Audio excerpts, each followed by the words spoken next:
Hey, Jay, I just lost. Okay, great. Let him in. Good morning. Thanks for joining us. We are going to be giving it a few minutes for people to join. We're expecting a total of about 25 participants. So if you don't mind, we'll just give it a minute.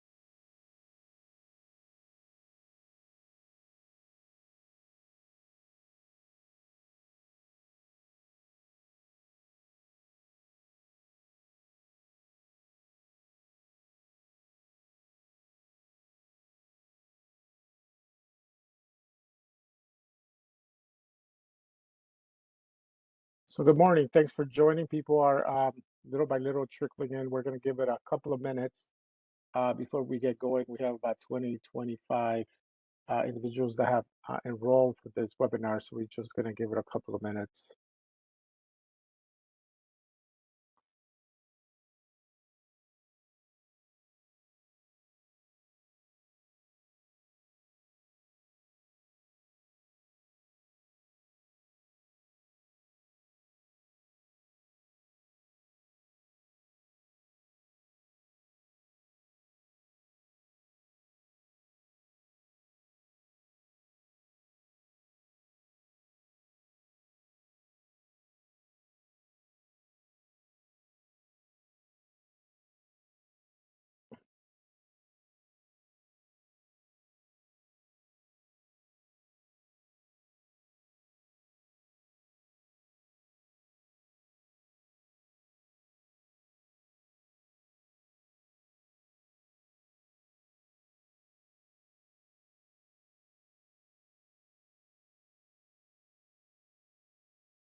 Okay, great. We're going to get going with today's webinar. Welcome to the Illinois Works Bidders Conference.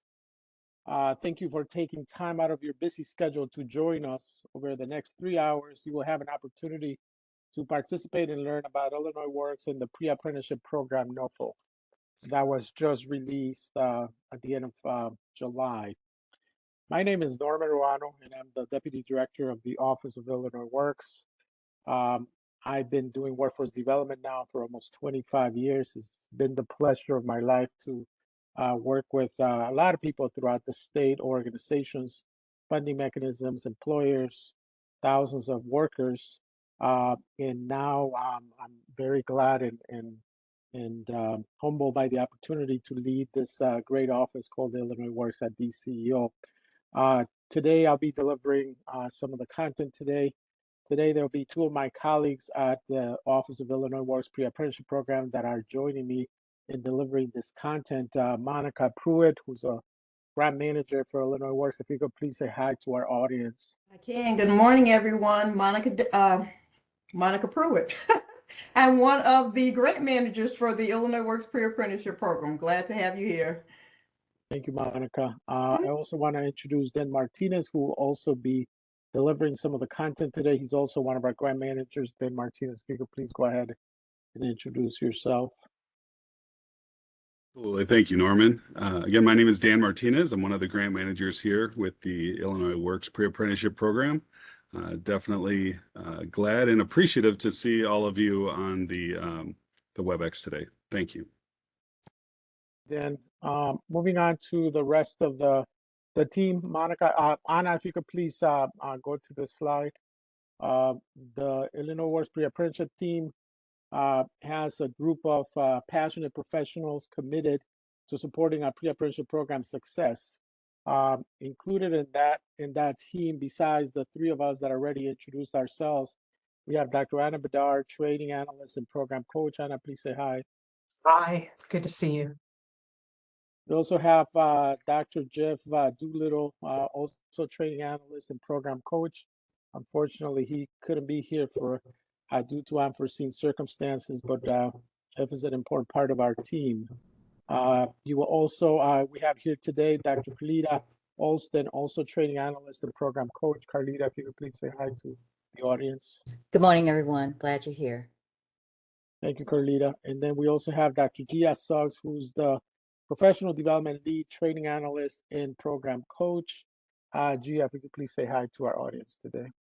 Good morning, everyone, and welcome. Besides this group of professionals, we also have several other teams at the Office of Illinois Works that are also accountable for the Apprenticeship Initiative, which is one of our key programs at the Office of Illinois Works. We'll talk a little bit about that in a minute. We also have a team that works in the Big Credit program.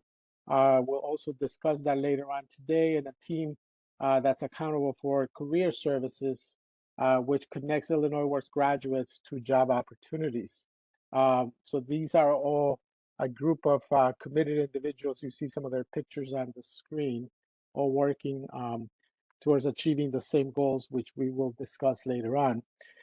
Just as a note here and a clarification, for those of you that joined the Intro to Illinois Works webinar that we did a couple of days ago, the first section of this webinar will be a review, but please stay tuned because the majority of this webinar today will focus on the in-depth, we'll provide an in-depth overview of the NOFO, the various parts of the NOFO, what we're looking for in those parts of the NOFO, and also we will be discussing programmatic requirements. So I really encourage you to please stay tuned, and we will go over those, and you'll have an opportunity to ask questions and make comments as we go.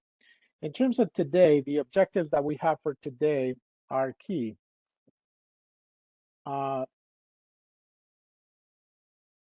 The first objective is articulate the mission of DCO. As I told you, that's going to be a review for some of you, but then we're going to focus on the NOFO, GATA eligibility, and all of that. Describe the relationship between DCO and Illinois Works. Describe the 3 key programs implemented as a result of the Illinois Works Jobs Program Act. Describe the role of GATA in the NOFO process. Access information that's available from the Illinois Works Apprenticeship NOFO 2024 website, the landing page. Successfully fill out the materials necessary to complete the Illinois Works Pre-Apprenticeship Program NOFO application. Access Illinois Works Pre-Apprenticeship NOFO resources. All of those items are going to be covered today in depth, so I appreciate you joining us to have a conversation about those. Please keep in mind that this session is being recorded and will be made available for review on the 2024 NOFO website, what we call the NOFO landing page. You can access the NOFO website using the link that is being shared with you in the chat right now. So if you go to the chat, you'll be able to see the link.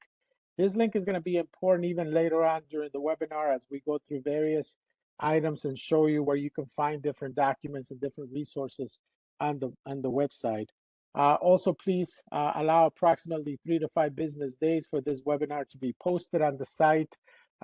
Once it's posted, you'll be able to access it at the bottom of the page where you register or enroll for the webinar. That same link will become the recording link so that you can have access to the webinar if you want to listen to it again. Any questions before we proceed to the next section? If so, please feel free to unmute your line or post your questions in the chat. Norman, there are no questions at this time. Thank you, Carlita. Moving on to section 2, In this section, we'll review the WebEx features and functions to fully participate in this training. We use WebEx at the state of Illinois, a little different than Zoom or Teams or other platforms out there. So we want to make sure that all the features are covered so that you know how to participate.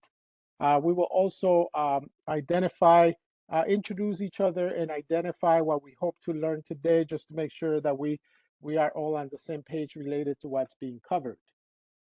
When it comes to WebEx, in order for you to be fully engaged, let us review some basic WebEx system features. Just make sure that we will emphasize some of the key features of WebEx. If you have any questions, let us know. But you have the ability to mute and unmute your line. All lines should be muted while we're on delivery, with the exception of giving you an opportunity to ask questions when we say unmute your line. If you could please make sure that the lines are muted. Start video. This is for your own camera. If you wanted to have your own camera on, you can certainly do that. This has nothing to do with the recording that we are executing of this webinar ourselves. Raise hand. There is a feature there for you to raise your hand in case you want to raise your hand, or instead of muting your line, you can certainly do that, and we'll be able to respond to that. There are obviously several emojis that you can use if you want to react to some of the content that is being provided. One of the key features today is the chat feature, which we're going to be using extensively, not only to share resources with you, but also to field any questions you may have. And then there's a groups feature in WebEx that we are not using today. To help facilitate the best experience, please keep your line muted to help manage potential interruptions during training. The lines can be unmuted during question and answer sessions or group discussions. If you have a question or a comment, please share it in the chat or unmute yourself during the question and answer sessions at the end of each of the training sections, or when permitted by the facilitator. So we will let you know when you can unmute your line so that we can have an orderly experience today. We will try to respond to as many of your comments or questions as possible within our own allotted time today. However, if we do not get to all of your questions, or if you have any other questions, you can certainly ask them after the session. We are going to be using Mentimeter today as the tool to have interactivity. We really request that you join us in this. This is the way we manage interactivity with our audience. You are seeing on your screen right now the access to Mentimeter, www.menti.com, MENTI.com. And the code that needs to be entered is 87366916. 87366916. And that code has been placed in the chat for you. Great, thank you. So the code is also in the chat, and if you could please go there, we're going to give you a minute or two for you to find your way. You could either use your computer, laptop, desktop, or cell phone to be able to access Mentimeter. We just want as much interactivity as possible. In fact, in just a minute, we're going to start with a Mentimeter activity. The other thing that is also important to keep in mind is that this will allow you to not only fully participate, as well as provide feedback at the end of this webinar. We like to collect evaluation information at the end of each webinar so that we know how to improve these webinars in the future. Okay, great. So we're going to get going with the first Mentimeter activity. Using Mentimeter, please share the following: your name, your organization or agency name, the role that you play in that organization, and the geographic location of your organization. Your name, Hey, Norman. organization or agency, role, geographic location. Yes, Anna. Yes. We actually are going to do that in the chat this morning instead of in Mentimeter, and use the Mentimeter only for the evaluation. So I just put in the chat the 4 items that Norman is asking for: your name, organization, agency, your role, and geographic location. Thank you so much. Okay, thank you, Anna.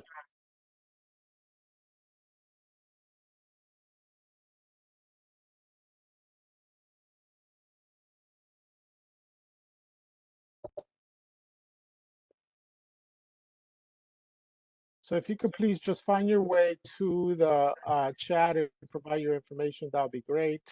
So the information is already starting to come in. We have Christina from Hacia. Thanks for joining us, Christina. Alexandra from YWCA, Quad Cities. Thanks for joining us today in Chicago. In Rock Island, Alexandra's in Rock Island. Damien with Hire 360. Thanks for joining us today, Damien in Chicago. Victoria, Hire 360, also in Chicago. Thanks for joining us. Then we have Ellen Shapiro. Ellen, thanks for joining us. It'll be great to know the organization that you're joining us from and what location in the state you are. Gina from Chicago Public Schools, Chicago, thanks for joining us. Mark from Hire 360, also in Chicago. Michelle from Lincoln Land Community College in Springfield, thanks Michelle for joining. Cheryl Holman from CAPS, thanks Cheryl for joining us today in Chicago. Hector from Hacia, thanks for joining us today. Hector is also in Chicago. Ana Maria from Hire 360, thanks for joining us, Ana Maria. Sarah Moeski Rice from Safer Foundation, thanks for joining us, Sarah. Wendy from Chicago Women in Trades here in Chicago, thanks for joining us. Terrence from Interdisciplinary Implementation, thanks for joining us today. Dr. Pedro Santana from the Greater Peoria Hispanic Chamber of Commerce, thanks for joining us. Again, Ellen Shapiro, cross-sector collaboration, thanks for joining us. Mark from Consulting Workforce Development Professionals, Guwani, Illinois, thanks for joining us. Jane, thanks for joining us from Chicago Women in Trades in Chicago. Terrence is located in East St. Louis. So thanks again for providing all of that information. I appreciate it. We will now go to Mentimeter for what do you hope to get out of today's bidders conference. I hope you have already joined Mentimeter. Once again, And Mentimeter. and Norman, again, my apologies, that will be a chat Okay. exercise. Yeah. So what do you hope to get out of today's bidders conference?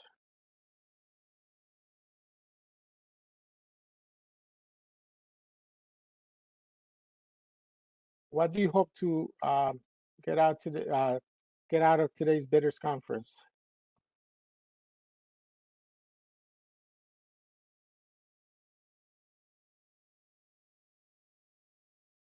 So we have one person who says answers to a specific question.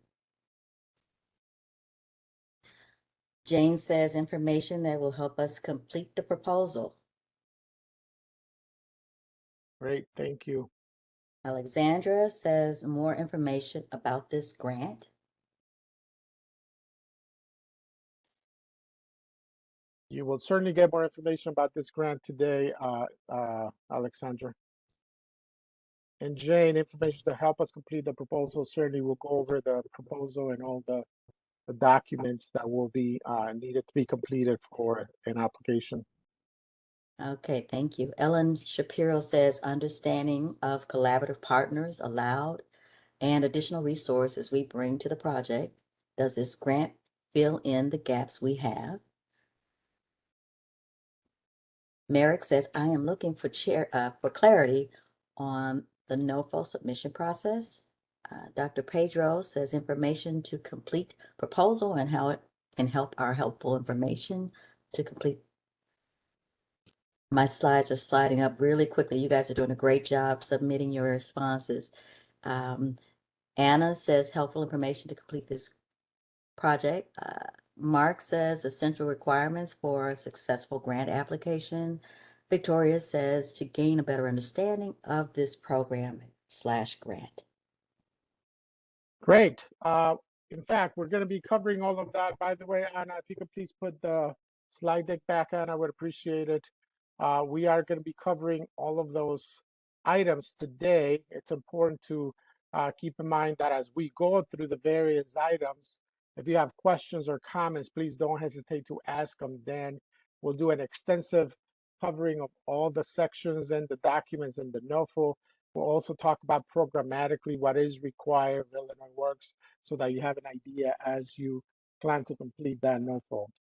NOFO proposal. So as I mentioned earlier, we're going to try to get to everything that you will have questions or comments about. But if you have any other questions after we're done, please send your comments, feedback, and questions after training to the following email address: ceo.illinoisworks@illinois.gov.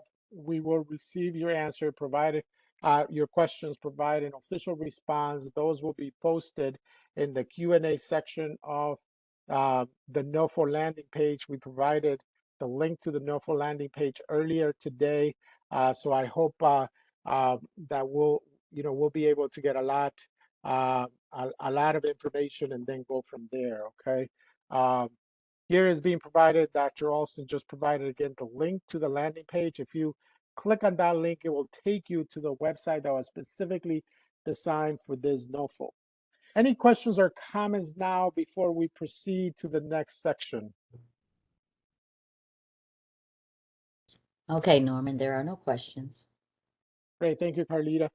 I will now hand it over to one of my colleagues, Dan Martinez, who will be doing an introduction to Illinois Works, and then he will pass it along to Monica Pruitt, who will do another section of the webinar. After that, we're going to be taking a break, a 5-minute break, and when we come back, Monica will will cover another section of the webinar, and then I will come back and go over all the detailed NOFO information and programmatic information.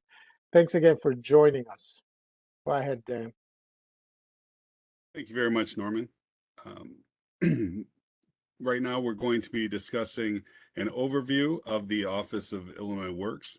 Norman had touched on it a little bit, that this is somewhat of a recap from the first NOFO webinar that we held a couple days ago. But it is extremely important to understand and put together this framework of where the Office of Illinois Works sits within the state's priorities and roles, and then also how the various components of the Office of Illinois Works all fit together. So by the end of this section, we'll be able to describe the role of Governor Pritzker's historic $45 billion capital plan in the creation of the Office of Illinois Works, explain the role of the Illinois General Assembly regarding the Illinois Works Jobs Program Act, of course, articulating the mission of the Department of Commerce and Economic Opportunity, describe the innovative Illinois Works workforce development model, access the Illinois Works Jobs Act website, identify relevant data that evidence the need for Illinois Works, summarize the role of each of the Illinois Works 3 key programs, including the apprenticeship program, the pre-apprenticeship program, and the bid credit program, summarize the role of the Illinois Works Career Center, identify the Illinois Works goals.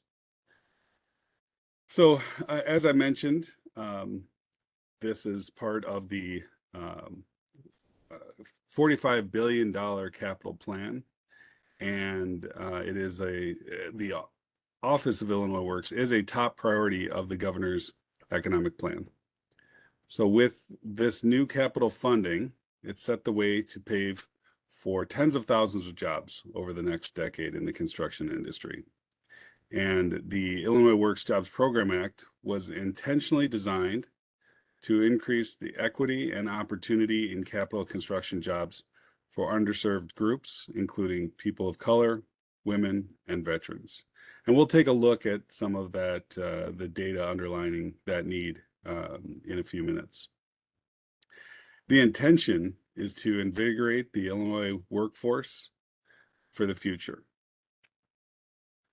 So we are placing in the chat a link to that 5-year economic plan, and I encourage everyone to make sure they have downloaded and haven't taken an opportunity to review it.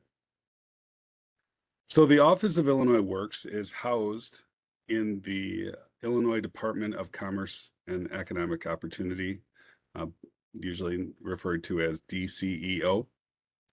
DCEO's mission is to support and maintain a climate that enables a strong economy for our customers. Those customers include taxpayers in Illinois, businesses in Illinois, the workers in Illinois, and our communities. So again, as we execute this $45 billion capital plan, it creates the opportunity for all Illinois residents to be part of the growth. The Illinois Works Jobs Program Act is a statewide initiative to ensure that all Illinois residents have access to state capital projects and careers, including in the construction industry and trades. And it's the goal of the Jobs Program Act to provide contracting and employment opportunities to historically underrepresented populations that have possibly missed out on the opportunity to participate in the construction industry. As I just mentioned, this effort specifically targets women, people of color, and veterans, while also being open to all residents of the state of Illinois. You can access information about DCEO and additional information about the Office of Illinois Works through the DCEO website. First, you would click on About Us and scroll down to Illinois Works. The link to the DCEO About Us webpage is being placed into the chat for you. So speaking of the Illinois Works Jobs Program Act webpage, you can find that website also at the link being placed in the chat. This website has information on the 3 key Illinois Works programs and the career services group that will link them together, as well as contractor resources. On the left side of the website, there's also a link to each of the 3 key Illinois Works programs and an option called Contact Us, which will provide you with the Illinois Works email address. To locate information on the Pre-Apprenticeship program, which of course is the focus of this NOFO, you would click on Construction Pre-Apprenticeship Program on the left-hand side. So again, that link has been placed into the chat. At the bottom of the page, there you will see that there's a virtual assistant available to help you search for other information you might be looking for. It's very similar to a help function. So let's talk about the Office of Illinois Works and what makes it unique. The Office of Illinois Works has an innovative and unique workforce model that creates job demand, talent, provides a talent pipeline, and creates incentives for employers to hire and retain workers. So typically, workforce development models focus on one of these activities. Some maybe even focus on 2 of these at the same time. And any one or combination of any 2 have been shown to substantially have a positive impact on the workforce. But the Office of Illinois Works encompasses all 3 of these components to create a comprehensive response to workforce development at all levels. So we're very proud of the fact that Illinois Works is a one-of-a-kind initiative and is in a unique position to make a substantial difference here in Illinois. So the 3 key programs for the DCEO Office of Illinois Works, with the support and partnerships of communities, building trades, the construction industry, they deliver these 3 programs through the creation of 3 components: the Illinois Works Apprenticeship Initiative, the Illinois Works Pre-Apprenticeship Program, and the Illinois Works Bid Credit Program. So we will discuss each of these in a little bit more detail in a moment. But first, let's take a look at the need for this program. An expansion of apprenticeship opportunities will not only help boost employment and wages for more Illinois residents, but will also yield significant benefits for our economy at large, since the construction sector is projected to grow at a rate of about 12% a year in the next 10 years. Investments in job training in the construction industry can result in significant long-term economic impact for the state, totaling $1.2 billion. So for every dollar invested in construction job training, Illinois obtains $11 in social and economic returns. So looking a little bit further at the data, according to the Illinois Department of Labor and the U.S. Department of Labor Registered Apprenticeship Partners Information Database System, which is absolute mouthful, so we normally refer to that as RAPIDS. Again, that's RAPIDS, the Registered Apprenticeship Partners Information Database System. Here is the percent of apprentices employed in the state's construction industry by group. You can see that at the time the Illinois Works Jobs Program Act was passed, fewer than 10% of the best paid apprenticeships were extended to women and minorities. So we're looking at the 2020 construction trade apprentices and seeing that, females, for example, were at 3.2%. Individuals that are Black or African American, maybe were at 6.1%, and yet they were 13.2% of the overall workforce in the state of Illinois. So as this table demonstrates, there are several groups underrepresented in the Illinois construction and building trades. And given this reality, the last column of data is from the program year 2023, demonstrates the progress that's being made through the Illinois Works programs. So we can see there that, as I pointed out, women were at 3.2% of the construction trades apprentices. And in the pre-apprenticeship program, they represented 25.1%. So we obviously still have work to do since they represent 50% of the Illinois workforce, but great strides are being made and will continue to be made through the efforts of organizations like yours if the NOFO is successful. Thank you for going back to this slide. So the first office of Illinois Works program that we want to discuss in more detail is the Illinois Works Apprenticeship Initiative. This is the program that creates the job demand. So as we look at the puzzle pieces, we see that the first interlocking piece here, job demand, is what we refer to as the Apprenticeship Initiative. This program opens doors of opportunity into the construction industry and the building trades, and it applies to public works projects with an estimated cost of $500,000 or more, including any capital grants, loans, and direct capital contracts and awards. So for applicable projects, the goal is for U.S. Department of Labor certified apprentices, not just limited to pre-apprenticeship program graduates, but for certified apprentices, to perform at least 10% of the total labor hours actually worked in each prevailing wage category on that project, or 10% of the estimated labor hours for each prevailing wage category, whichever is less. One of the key components to this is that half of those individuals must be graduates of the Illinois Works Pre-Apprenticeship Program, the Climate Works program, or an IDOT Pre-Apprenticeship Program. So again, to recap that, the goal is for the U.S. Department of Labor certified apprentices to perform 10% of the total labor hours actually worked in each prevailing wage category, or 10% of the estimated labor hours in each prevailing wage category, whichever is less.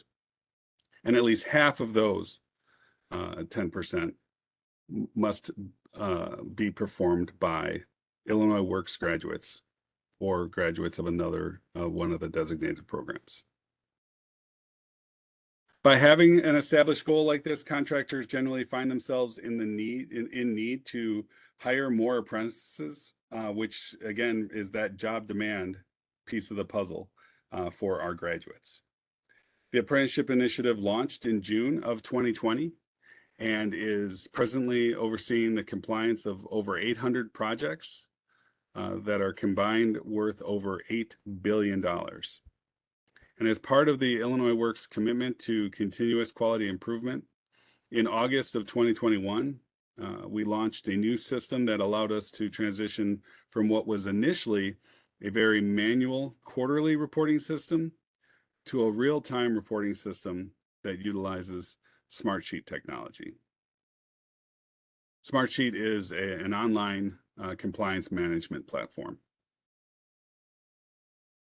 So the next program that we're going to briefly review is the Illinois Works Pre-Apprenticeship Program. This program is where the talent comes into play. So while the Illinois Works Apprenticeship Initiative created that job, the demand for those jobs, as we just talked about, the fact that the contractors have those goals and they'll need to hire more apprentices, the Illinois Works Pre-Apprenticeship Program then creates that pipeline of diverse candidates to help respond to that demand. The Illinois Works Pre-Apprenticeship Program creates that pipeline to fill the job opportunities by focusing on underrepresented populations. We strongly encourage for our grants proposals that provide training in disadvantaged communities or underrepresented populations in the trades, and that would include women, people of color, and veterans. Although again, it's important to note that the pre-apprenticeship program is available to all residents of Illinois that are eligible. So this program provides skills training through a network of community-based organizations that can include community colleges, faith-based organizations, nonprofit business associations, among others. Another hallmark of the program is that it provides free tuition and a stipend to any participants that attend the program. There is always a comprehensive array of supportive services that are available to help address systematic barriers, which may have prevented those individuals from entering the construction industry. And it's important to know that at an average of $11,000 per participant, the Illinois Works Pre-Apprenticeship Program is one of the most generously funded programs in the state and actually in the country. And we currently have a $25 million annual appropriation to fund our program. So on one thing to note, there's a national best practices that it will be available in the NOFO on page 4 through 6, where you can review some of the additional information about other pre-apprenticeship programs, and you can review more information about the program requirements that Monica will talk about later in sections 7 and 12. Now we're looking at some images from the 2024 grantee manual. Illinois Works provides the grantees, all grantees, with a grantee manual as a resource for instructions, guidance, tools, expectations for program design, implementation, and delivery, as well as exhibits and templates for them to utilize in their programming. Illinois Works is a semi-structured model with required program standards and outcomes, which are outlined in the manual. And these guidelines articulate expectations that can be found in the document. We've just placed in the chat a link to the 2024 grantee manual. Of course, a 2025 grantee manual will be made available to all grantees that receive funding in 2025. That manual is currently under development. Do we have any questions regarding this grantee manual?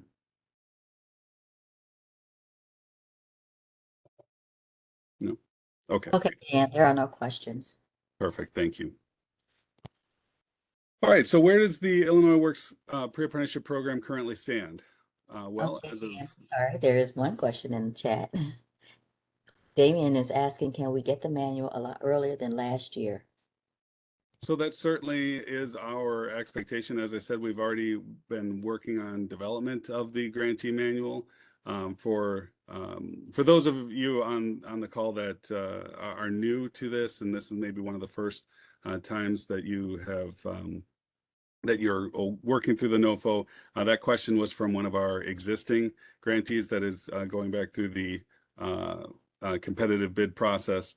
And they're looking to ensure that they can get the 2025 guidance earlier in the 2025 year. So that certainly is our intent. All right, so again, regarding the current status, as of January of 2024, the Illinois Works Pre-Apprenticeship Program has 31 grantees that are receiving 36 grants across the entire state of Illinois. This represents an $18.3 million investment in 2024. The average award of those grants was just over $510,000 per grant. And our present network of providers has the capacity to serve over 1,700 Illinois residents and throughout the majority of economic development regions in the state of Illinois. Economic development regions are designated regions by DCEO, and our goal of this year's NOFO is to fund approximately 35 or 45 programs throughout the state, serving approximately 2,000 residents. So as we our current enrollment, I'm sorry, I misspoke on that. That's the overall goal for the program. For the NOFO, we expect to fund 35 programs and an additional 1,400 residents. So now we're looking at the U.S. Department of Labor and Rapids chart again to see that the impact of the pre-apprenticeship program, as we had pointed out before, that's where the NOFO is focused. So given current trends, Illinois Works is definitely positioned to impact the equity in the construction and building trades by reaching out to and recruiting and graduating and transitioning these key underrepresented populations with this NOFO. All right, in addition, we are developing an updated Illinois Works heat map.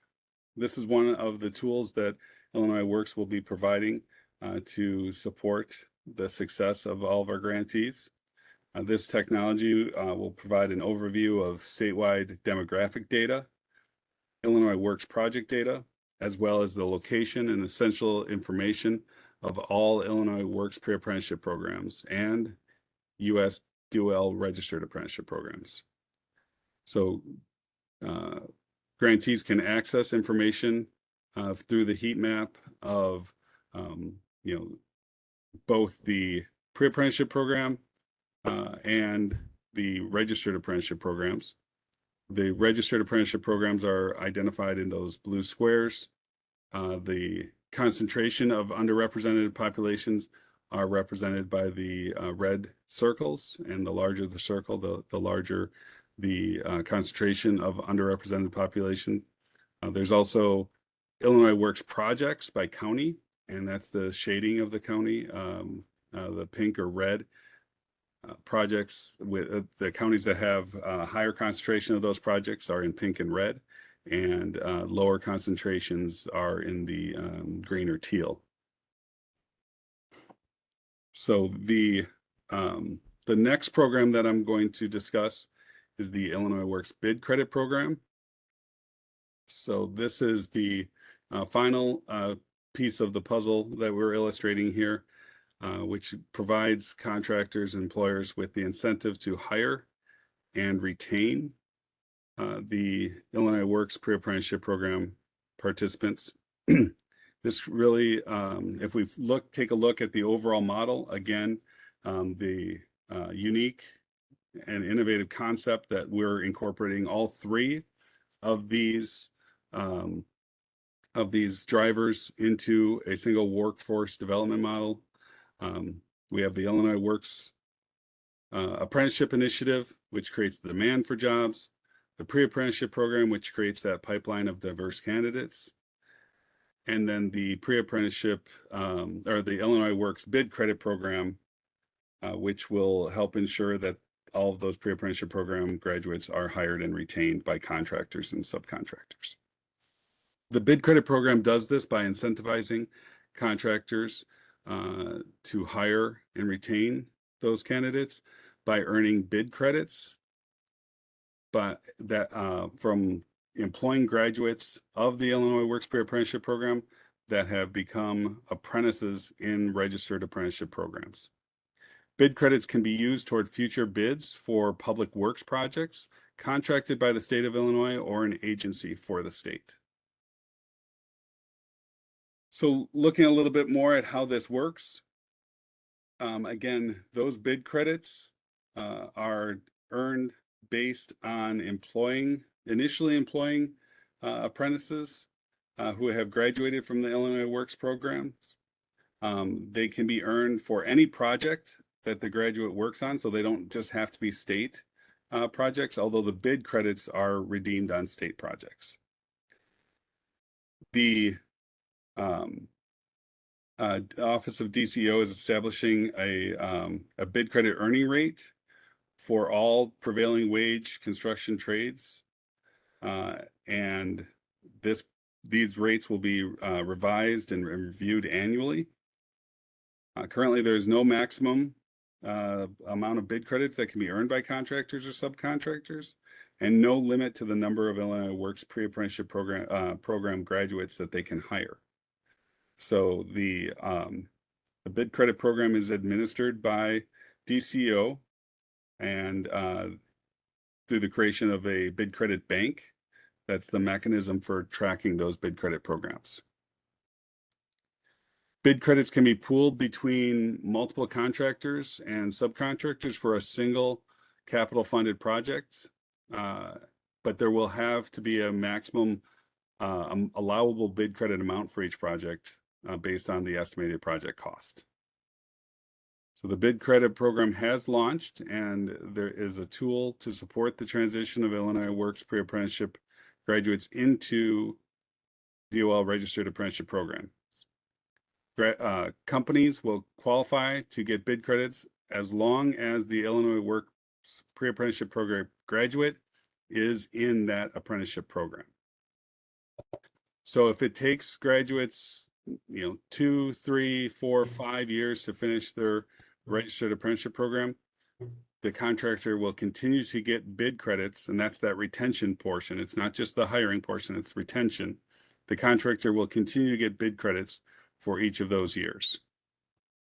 Dan, we do have a question in the chat. Cheryl is asking how many graduates were hired through the bid credit program through Illinois Work Apprenticeship programs.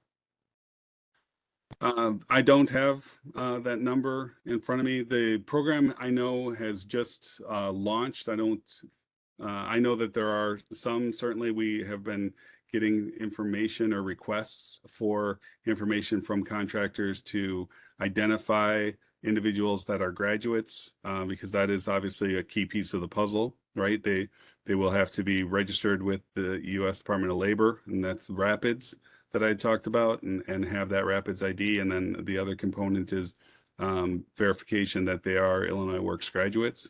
So we'll see if we can respond to that question in the FAQ section of the NOFO. Something Monica will be talking about later. Dan, if you don't mind, I'll just mention something real quick. As Dan mentioned, the bid credit program is a new program. In fact, the rules for the program are still in process of being approved. They should be approved in the next couple of months. However, we already have 70 contractors that have signed up for the program. We expect by the end of the year to be 100 contractors, and every year we're going to be, we have a goal of recruiting 100 new contractors into the program. In order to be part of the program and be active in the program, contractors have to hire at least one Illinois Works graduate. They can hire multiple. There's no limit on on how many they can hire, but they have to hire at least one. So our goal in the first 3 years is to have 300 to 500 contractors in the network. So that would mean at least 300, graduates employed. But because they can hire multiples, it could be we could be talking into the thousands by having 500 contractors being part of the network. So that's the way that system works. Thanks, Dan. Thank you. We have another question. Damien says, would we be getting a list of the contractors so that we can also reach out to them? Yeah, I can respond to that quickly. Yes, every month, as soon as the rules are approved, one of the required things that we have to do is print a list or post a list, a public list of the contractors that are part of the bid credit program, where they're located and all their contact information. And we will also make that information available to all of our network of providers, pre-apprenticeship providers in the state. Thank you. There are no other questions. Great. Thank you for responding to those, Norman. So the next area of the Office of Illinois Works that I would like to focus on is the Illinois Works Career Services team. They aren't labeled on that puzzle picture that when we talk about the three components of the job demand and the incentive to hire and retain and the Illinois Works Pre-Apprenticeship Program, training and fulfillment. That is the Career Services team acts as the glue that holds all those puzzle pieces together. We recently launched this Career Services team, and they are designed to specifically build relationships with the registered apprenticeship programs that are so essential to individuals as they go through their journey to become tradespeople. The Career Services team directly connects employers and graduates through our job matching system. They create and provide customized lists of graduates to contractors that have requested them based on their employment needs. And they provide long-term transition support to graduates on a scale of 2, 3, 4, 5 years. The main goal of Illinois Works is to increase the number of Illinois Works pre-apprentices that are gaining employment and entry into the U.S. Department of Labor registered apprenticeship programs of their choice. Hi, Dan, we have one more question. This one is from Ellen. She says, is it reasonable to consider jobs listed on the business cards of union local business reps qualifying for pre-apprenticeship programs?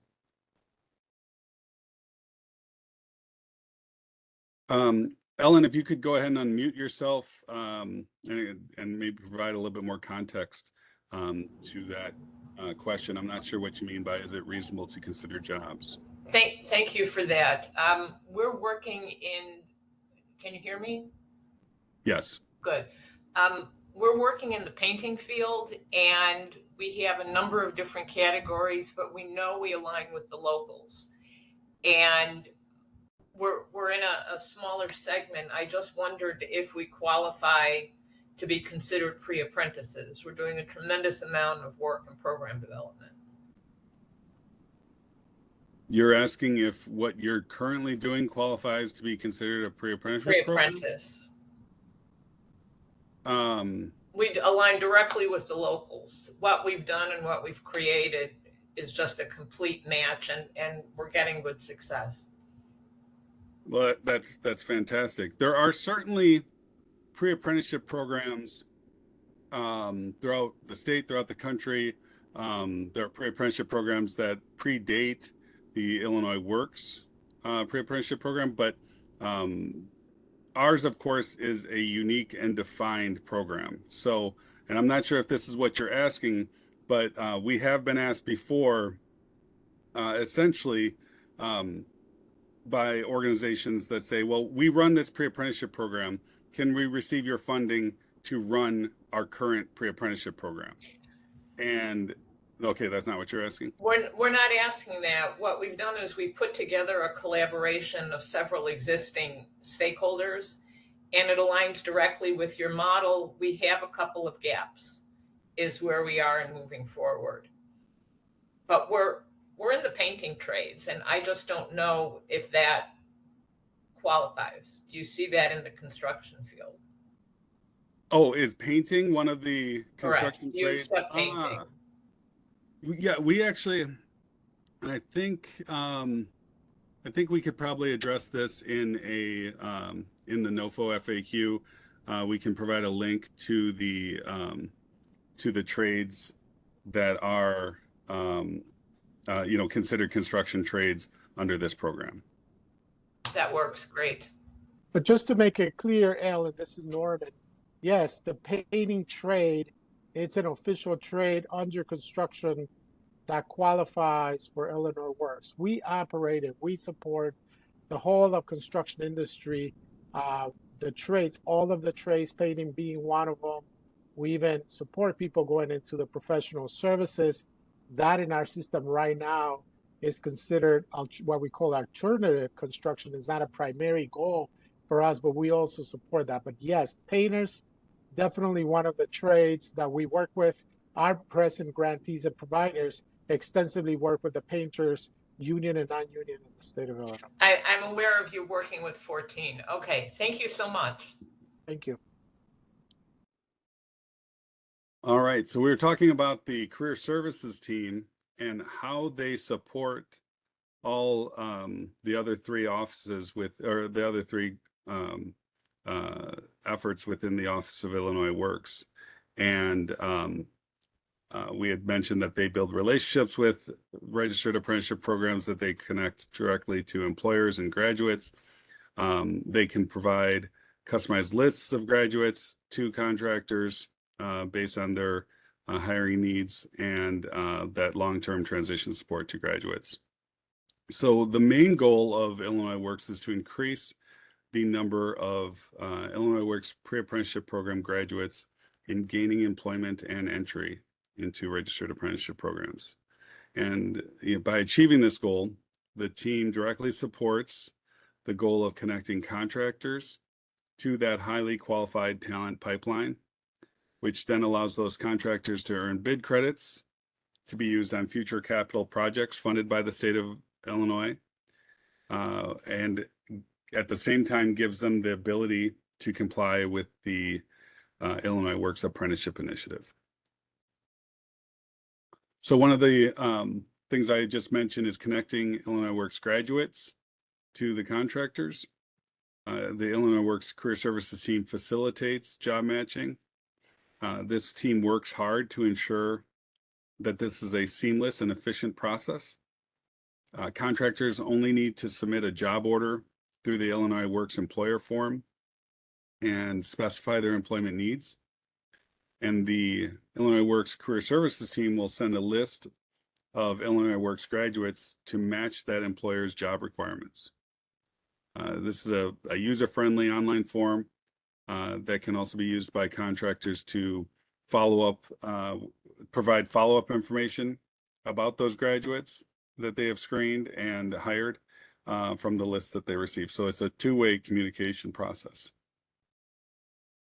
The Office of Illinois Works is also developing an applicant tracking system, which will allow the three Illinois Works programs, the Apprenticeship Initiative, the Pre-Apprenticeship Program, and the Bid Credit Program, to input and access some of the data regarding the Pre-Apprenticeship Program graduates and enable them all to achieve their unique Illinois Works goals. So essentially, we're expanding this beyond the Pre-Apprenticeship Program to satisfy the Apprenticeship Initiative and Bid Credit Program needs.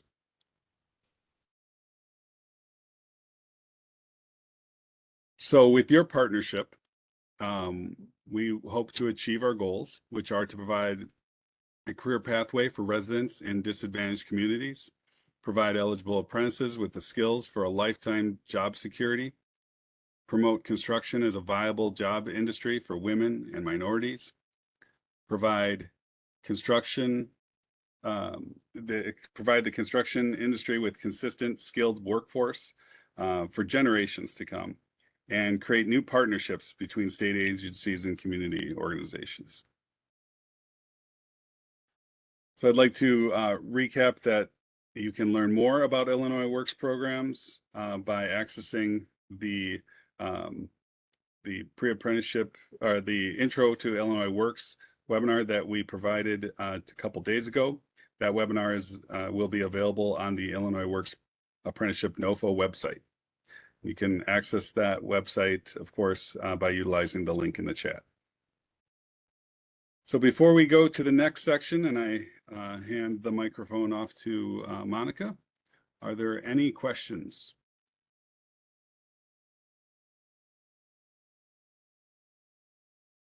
All right, I think we took our Q&A period a little early, so that probably took care of it. All right. Questions. All right, thank you. So again, as always, we're providing the link in the chat. If you do have questions, you can email us directly. At this time, I will hand the microphone over to Monica, and she will talk to you a little bit more about the next process. All right, thank you so much, Dan. Good morning again, everyone. I will be walking with you through sections 4 and 5, excuse me, of the presentation before we take a short break. So section 4 is GATA eligibility. By the end of this section, you will be able to describe the role of GATA in the NOFO process, access the GATA pre-qualification website, and also register for the GATA pre-qualification recorded session.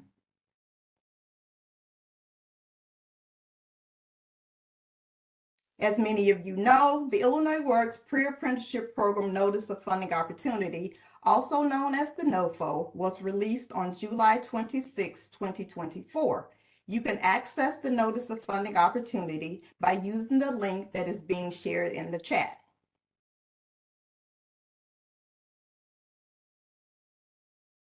May I have the next slide? There we go. Thank you. So the goal of the Illinois Works Pre-Apprenticeship Program NOFO is to provide grants to community-based organizations, including accredited public colleges and universities or coalitions throughout the state that will recruit, pre-screen, and provide pre-apprenticeship skills training and transition participants to U.S. Department of Labor or USDOL registered apprenticeship programs.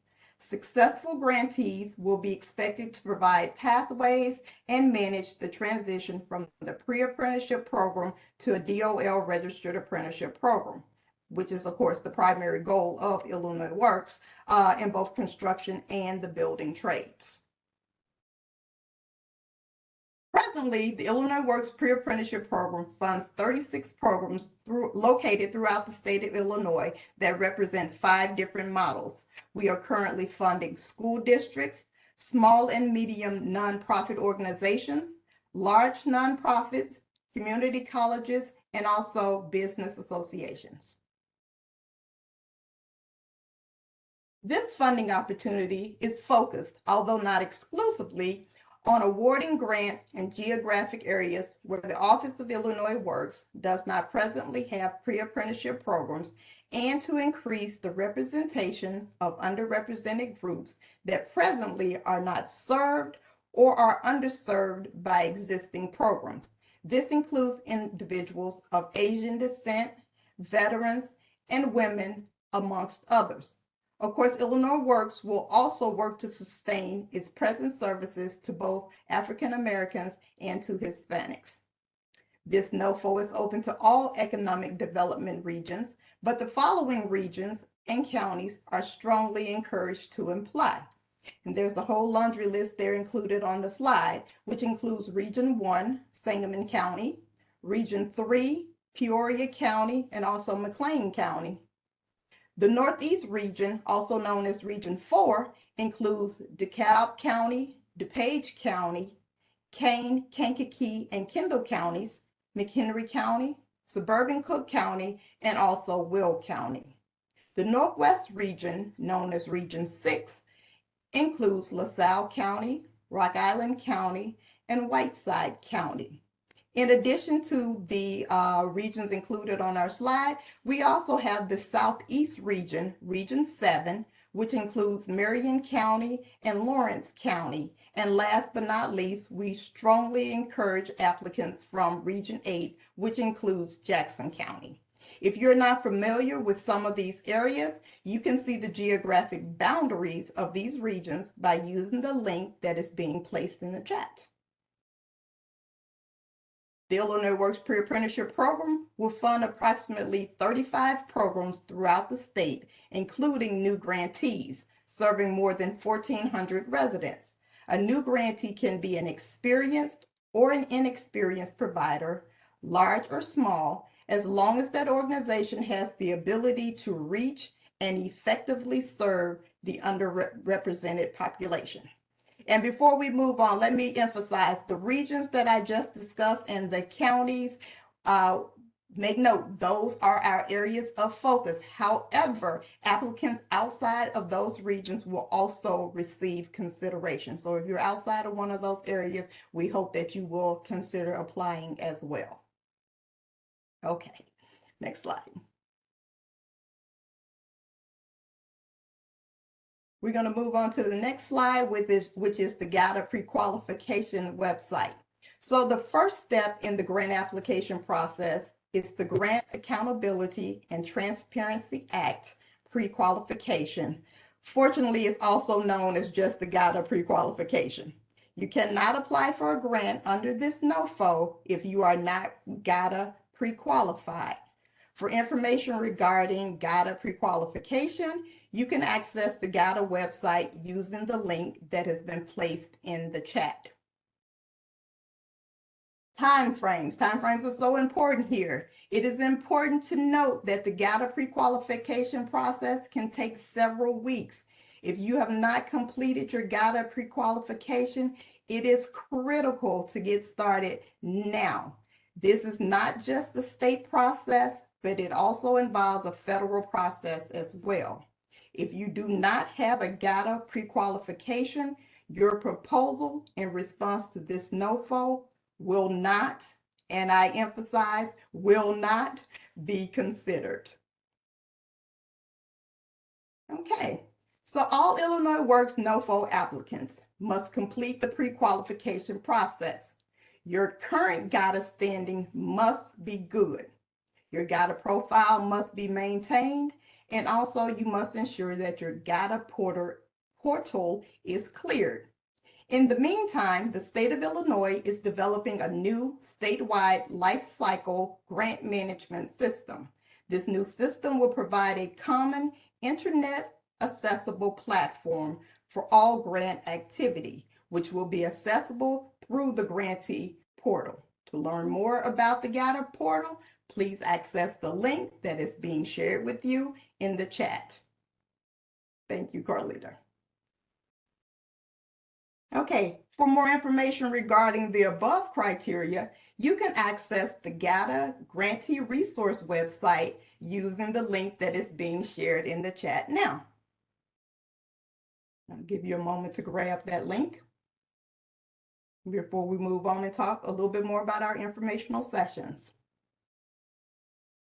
So additional informational sessions, including the GATA pre-qualification session, are available on the Illinois Works Pre-Apprenticeship NOFO 2024 website. And those dates for those informational sections can be found at the bottom of the page. There you can find the registration link for our next 3 offerings, which include the GATA pre-qualification session, which is next Tuesday, the Illinois Works performance-based payment model next Thursday, and then developing partnerships, which will take place on August the 20th. And of course, that link for the 2024 NOFO website is included as a link in the chat. If you are unable to attend a live session, you can access a recording of the training from the Illinois Works Pre-Apprenticeship NOFO 2024 website. After the session, recordings have been uploaded to the site. The registration link will be replaced with a recording link like you see here on the screen. This is an example. Well, nope, that's not an example for last year. That is an example from Tuesday. Awesome. It usually takes approximately 5 business days post-webinar for the recording to be available, but it looks like it may be available. Okay, next we'll talk about developing partnerships. Partnerships are not only a cornerstone for a successful Illinois Works Pre-Apprenticeship program, it is also a program requirement. If you want to learn more about expectations regarding Illinois Works partnerships, like I said before, please plan to attend the Developing Partnerships section on August the 20th. You can register for this session on the Illinois Works Pre-Apprenticeship 2024 NOFO website using the link that is being placed in the chat. In fact, the schedule for all upcoming live sessions and session recordings are available on the website, so please make sure you check that out. Are there any questions before we proceed to the next section? Okay, Monica, it looks like we don't have any questions at this time. Okay, great. Thank you so much. So in section 5 here, we're going to talk about the Illinois Works NOFO website. Obviously, I've spoken of this website multiple times in the last section. So at this point, you will learn how to access that information about the DCO Notice of Funding Opportunity. Here, we will describe the available features on the Illinois Works Pre-Apprenticeship NOFO 2024 website. And also, you will learn how to download the Illinois Works Pre-Apprenticeship Program NOFO materials. So besides the GATA pre-qualification training information, everything you need to successfully complete the NOFO process is available to you on this website. You can access the Illinois Works 2024 NOFO website using the link that is being shared and has been shared multiple times in the chat. Let's review each section of the NOFO in detail. The website offers a wealth of information and support regarding funding for the Illinois Works Pre-Apprenticeship Program, including program background, program design, frequently asked questions, funding information, submission details, award timeline, NOFO materials, resources, which we will visit more in a later slide, and also information sessions, which again, we will talk about in another slide or two. The top bar of the website will provide you with information regarding English and Spanish translation, and also there is a link for more partner information. In addition, the website provides the following information. NOFO references, resources for competitive applications, resources on national best practices for pre-apprenticeship and apprenticeship programs, and also resources on national best practices for equity, pre-apprenticeship, and apprenticeship programs. As a reminder, additional session offerings are available on the Illinois Works Pre-Apprenticeship NOFO 2024 website. You can access the website using the link that is being shared in the chat right now. Keep in mind, if you are unable to attend a live session, you can access a recording of the training from the Illinois Works Pre-Apprenticeship NOFO 2024 website as well. Once those recordings are uploaded, the registration link will be replaced with a recording link.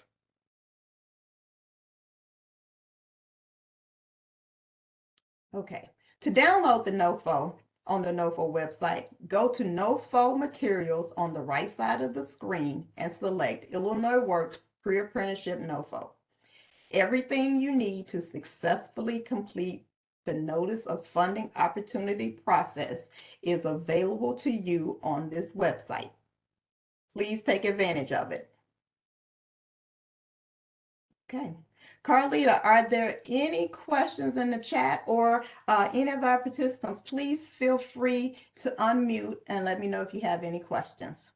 We have one question from Mark. If our current Illinois Work grant ends in 2024, can we reapply to serve the same geographic area for another 3 years?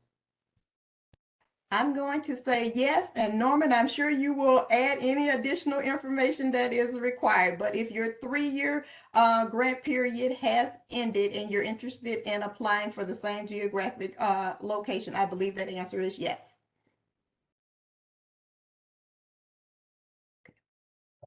Okay, Can you please repeat the question?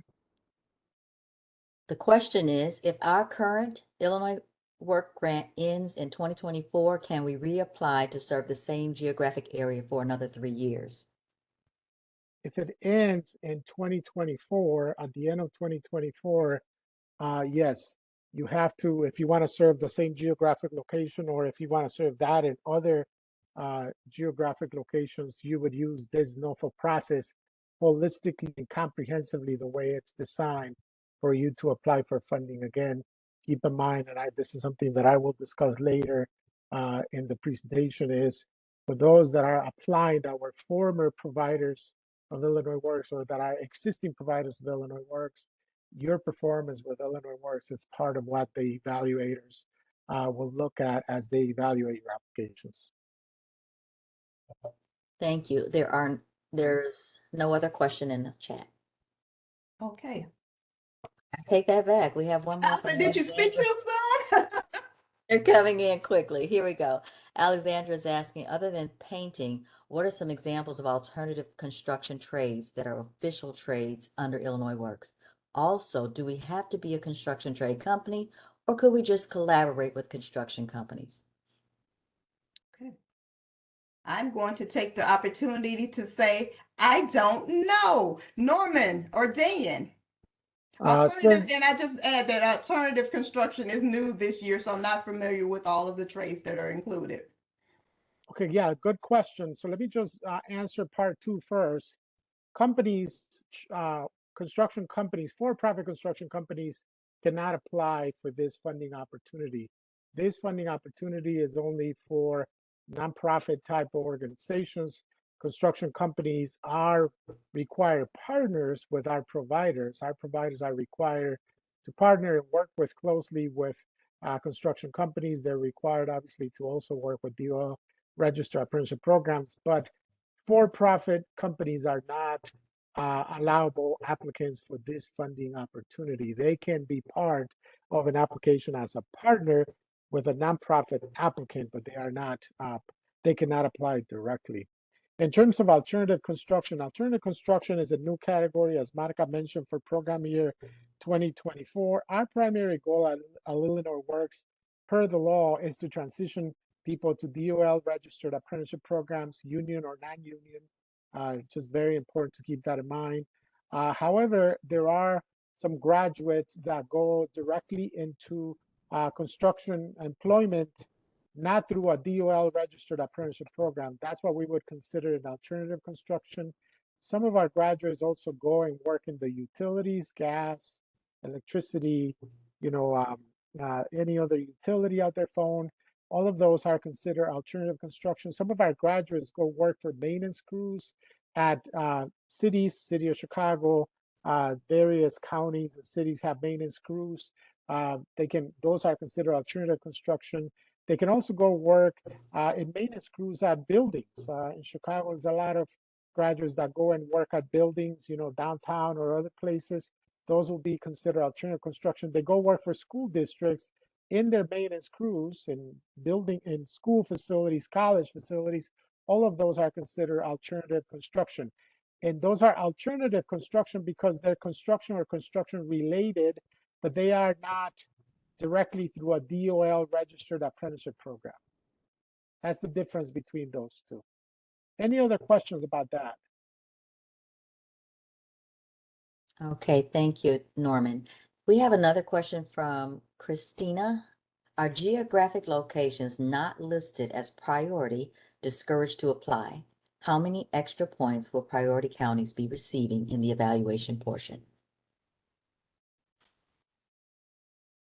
I don't know if that has been determined, but to clarify, all are welcome to apply. So you are at no disadvantage in the fact that your economic development region is not listed as one of the focus areas. Everyone is absolutely encouraged to apply. When it comes to extra points related to priority counties, there are no extra points that are assigned in the evaluation matrix for particular counties. We just emphasize that there are some counties that we absolutely want to see in applications throughout the state because of coverage. We need geographic coverage, but they do not get extra points. Thank you. Okay, I think we have answered all of our questions in the chat. Back to you, Monica. Okay, thank you so much. And actually, it's 10:51. We're going to take a 9-minute break and ask everyone to be back at 11 o'clock. At 11, we'll pick up with Dr. Ruano, who will walk you through section 6 of the presentation, which is actually absolutely everything you need to know about applying for this notice of funding opportunity. So please enjoy your short 9-minute break and come back and join us at 11 a.m. Thank you.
Welcome back, everyone. It's 11:01, and very shortly here we'll start section 6, the NOFO, with Dr. Norman Ruano.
Welcome back for your break, and we will start shortly.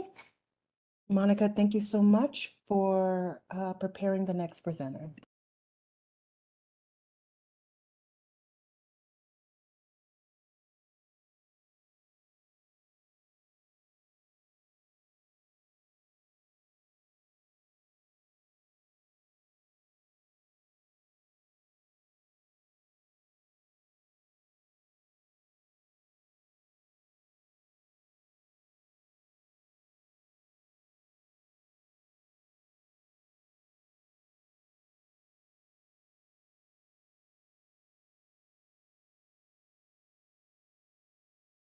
Okay, great.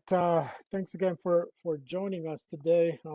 We are going to do a deep dive here into the last portion of this webinar, particularly focused on the NOFO and the programmatic requirements. So we're going to spend quite a bit of time here. I want to make sure that you have the ability to ask questions and make comments as we move along, following the same dynamic, either through the chat or by unmuting your line once we give you an opportunity. By the end of this section, you'll be able to access the NOFO materials available on the Illinois Works Pre-Apprenticeship NOFO 2024 website. Monica already spoke about that, and we've provided the link, including the required attachments. Describe the NOFO 8 distinct content sections, A through H. Incorporate each of the required program elements into the application. List the required materials to submit an application. Submit the application by the due date and time, articulate the evaluation criteria for this application, and access references and resources. So, as I mentioned, in terms of the NOFO materials, when you go to the landing page, you will notice right at the center of the landing page a section called NOFO materials. What you will find there on the right side of the screen, you'll be able to find the Illinois Works Pre-Apprenticeship NOFO itself, the uniform application, which is something that needs to be submitted, budget template, which is also something that needs to be submitted, conflict of interest disclosure, mandatory disclosures. These are standard grant documents for any funding that you request from the state of Illinois. At the same time, you will need to submit 4 required attachments that are unique to the Illinois Works Pre-Apprenticeship Program. Attachment 1, the proposed work plan. Attachment 2, participant demographic and outcome summary. Attachment 3, sample curriculum and proposed curriculum. And attachment 4, staffing plan. The NOFO itself has 8 different sections.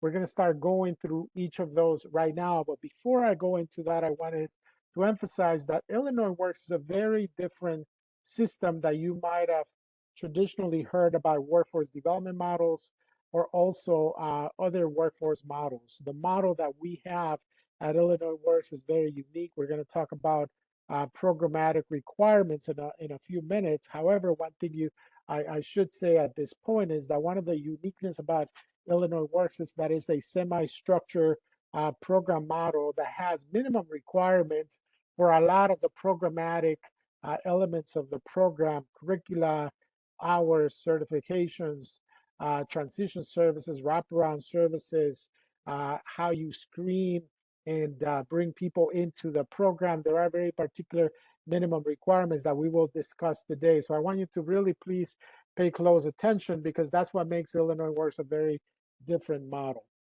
So let's start going through the 8 different sections of the NOFO. The Illinois Works Pre-Apprenticeship NOFO has 8 distinct content sections. We will review each of them in detail in this section. So let's start with the uniform application. The uniform application serves as both a guide and a checklist for your NOFO application. It identifies what needs to be included in the order of the content, and how it should be presented, and critical identifying information related to the applicant. The uniform application must be submitted with your application proposal. Any questions about those? If you have applied before for a grant with DCO, you have probably seen this type of uniform application. It is a requirement to be submitted with this NOFO. Second item, which is also a standardized item, is the budget supplement. The budget template, it's an Excel spreadsheet. And yes, for those of you that are Excel enthusiasts, you will be happy to know that it contains 20 tabs. For those of you that are not, it could be a complicated document to fill out. This is, again, a standardized document for any funding that you are requesting with the state of Illinois. It's a database type of template that Illinois uses for all of its grants, so it could be a little complicated. The first tab provides instructions for completion. The remaining tabs allow you to detail your budgeted activities by a variety of different categories. Tab 1 is the general instructions. Section 8, State of Illinois funds. There's a section on ICI. Section B is non-state of Illinois funds. Then there's a certification, personnel, fringe benefits, travel, equipment, supplies, contractual services, consultants, occupancy, training and education, direct administrative, miscellaneous, indirect costs. There are some calculators there. There's a narrative summary, agency approval. As you can see, as I mentioned, quite a bit of information there. And it's important to follow some key practices that I'll go over in a minute. Please notice that section A and B are lacked because they utilize auto functions, which automatically add the numbers entered from subsequent sheets. So personnel, fringe benefits, etc., those are all added in section A and B. The subsequent sheets are available for you to enter your budget information. So let's talk a little bit about some of the best practices here for you to submit a successful budget. First, got to keep in mind in preparing your budget that we expect a rate of $11,000 per participant for your program. So if you are planning to serve 50 individuals, 2 cohorts of 25, one at the beginning of the year, one more towards the middle to the end of the year, you have to multiply that by an average of $11,000. And if you do that, you will end up with a certain dollar amount. We will certainly entertain funding less than that. We will certainly entertain funding more than that. But if you're going to submit anything more than an average of 11,000, you really need to have a good justification for why. Just because you want to will not work. I can tell you from the very beginning, this is one of the key categories that evaluators will look at and score you on, and that is the average per participant. Your budget must be submitted with your application proposal. Here are a couple of key practices that are fundamental that we see mistakes on all the time. So I would I would request that you really deal with these items before the budget gets submitted. You need to provide a justification and rationale for each line item. Under the budget narrative, explain how you arrive at your requested number. If you are requesting, I saw a budget once for a request, I think it was like $100,000 for stipends. And they were going to serve like 10 participants. How exactly do you end up with $100,000 in stipends for 10 participants? There was no narrative, so we couldn't even see the calculation. That would obviously cause for you to lose points on your budget. Confirm the amount for each line item is accounted for in your totals. So as you enter the line items, you provide justification, go back to make sure that it's adding up and it's showing up on your totals. Ensure there's alignment between the budget narrative and the dollar amounts entered in the spreadsheet. That's another one. They enter a calculation, or you enter a calculation of $3,000 in stipends per participant. If you're serving 10 participants, that should be $30,000. But if you are giving them $3,000 in stipends, and I'm not saying that's the correct number or not, we're going to talk in a minute about how much you're allowed to pay in stipends.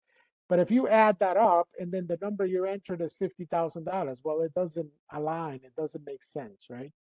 Allocate funds for participation in the Illinois Works Professional Development in-person events, including one regional meeting and one annual conference. This is a very important one because we see this happen all the time, where you are required as part of our professional development program every year to attend at least one regional meeting and one annual conference. The regional meeting happens in the spring, the annual conference happens in the fall, and you are required to attend and your staff to attend. Obviously, you need to budget for that, because otherwise, come those required events, you don't have money in your budget, and grantees are asking, how am I supposed to pay for it? Well, you're supposed to pay for it with our grant money, except that is not in your budget, right? So that is an absolute requirement, and you need to make sure that's included on your budget. Any questions about budgets? As I said, this is a very complex task, and we understand how it is, but it's a mandated budget created based on the GARA system, which is the law that regulates grants in the state of Illinois. Any questions or comments related to this? Norman, we don't have any questions at this time. Thank you, Carlita. Conflict of interest disclosure. So there are a couple of disclosures that are part of the required documents that need to be submitted. Again, these are standardized documents for the state and DCEO. The first one is the conflict of interest disclosure, which allows you to disclose details about potential conflicts of interest concerning employment, financial concerns, public appearances, etc. The conflicts of interest disclosure must be submitted with your application proposal if you want to be considered for funding. The next mandatory disclosure, it's called mandatory disclosure. It's a required document. The mandatory disclosure form requires that all applicants use this form to disclose any and all violations of state or federal criminal law involving fraud, bribery, gratuity violations potentially affecting the award. This mandatory disclosure must be submitted with your application or your proposal. Any questions about those documents? So far, no questions. Thank you, Carlita. In terms of the attachments, during the later section of this course, we will review each of the following attachments. Again, attachment 1, proposed work plan, attachment 2, participant demographic and outcome summary, attachment 3, sample curriculum and proposed curriculum, and attachment 4, staffing plan. Okay, any questions before we move on to talk about the 8 different sections in the NOFO?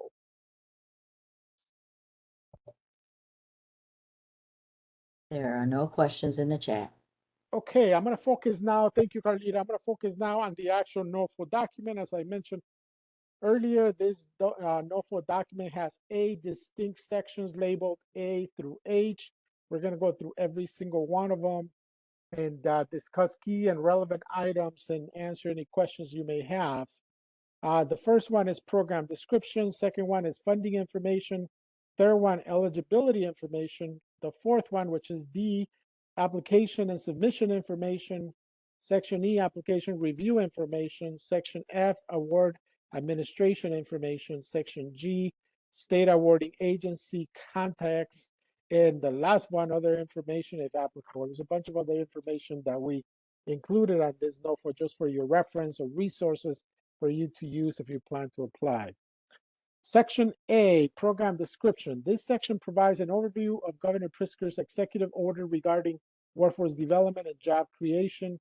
The Illinois Works 3 key programs, which we reviewed at the start of this session, as well as national best practices, program history, program goals, program requirements, performance goals, and measures.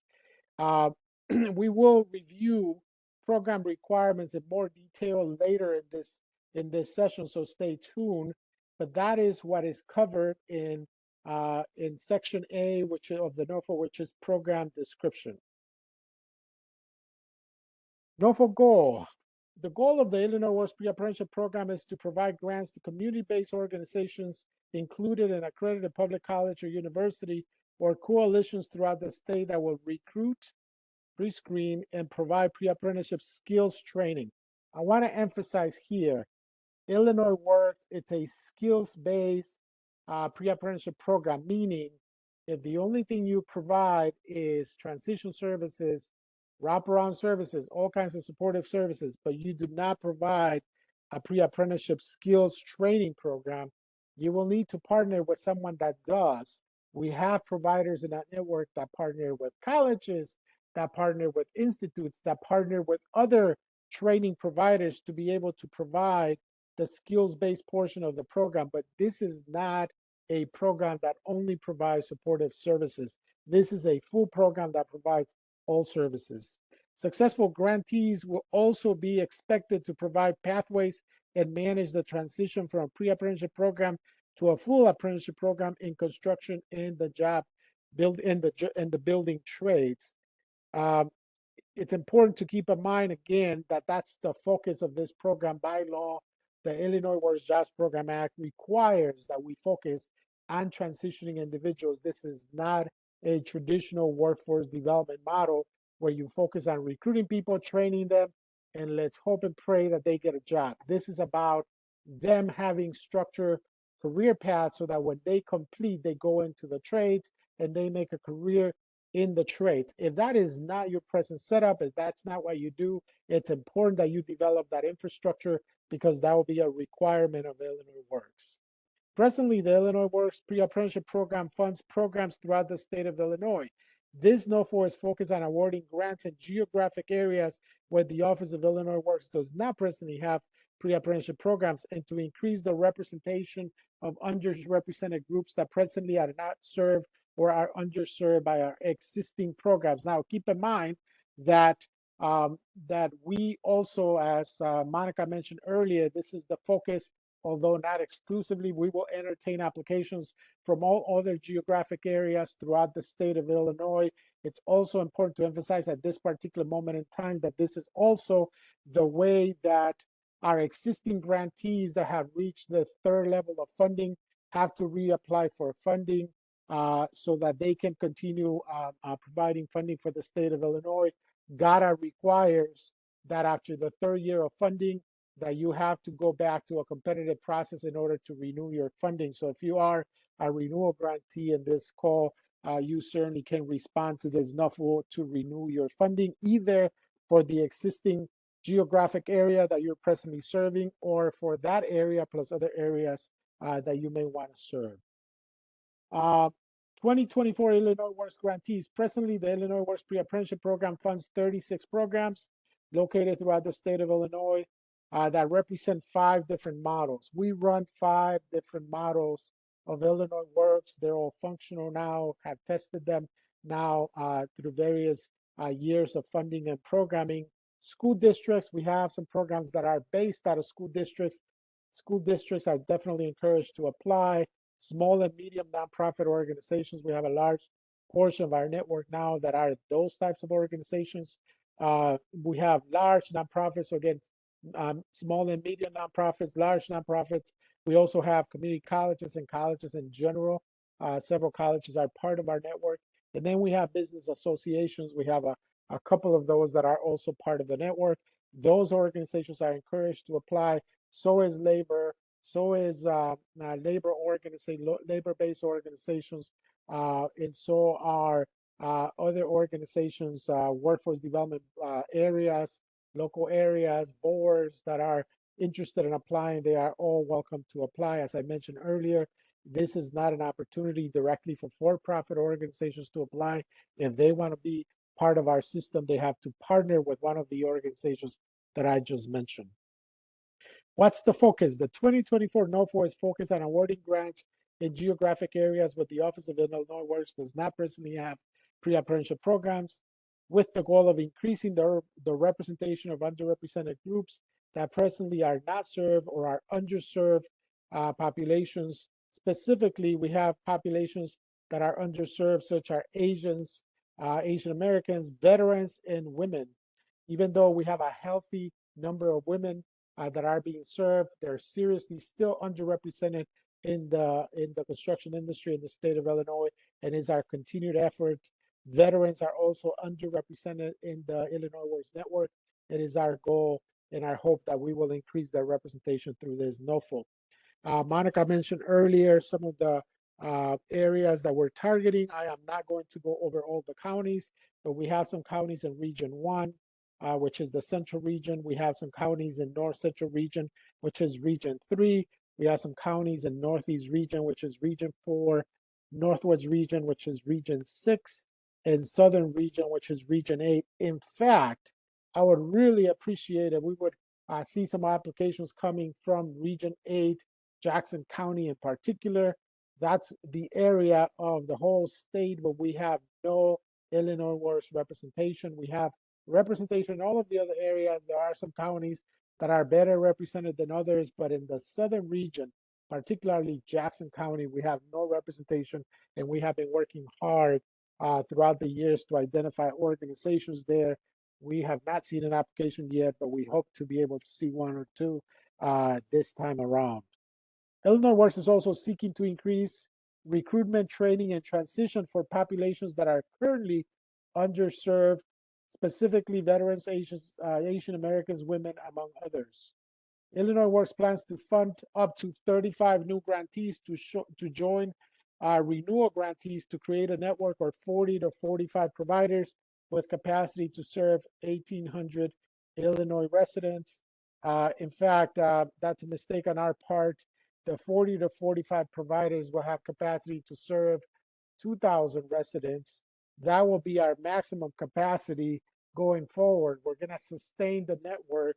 There will always be enough because there'll be grantees that drop out or new grantees that are very interested in serving some of these populations or some geographic areas. But we expect to keep our network at about 40 to 45 providers with capacity for 2,000 Illinois residents. Now, mind it, important to emphasize, Illinois Works is the largest state-funded network of pre-apprenticeship programs in the whole country. The only other network that is larger than Illinois Works is Youth Build, funded by USDOL. They fund typically about 200 programs throughout the country, but outside of Youth Build, Illinois Works is the largest network of pre-apprenticeship programs in the whole country, and we're watched very closely nationally because of that. New grantees can be either experienced or inexperienced providers, large or small, as long as your organization has the ability to reach the underrepresented populations and can effectively serve them.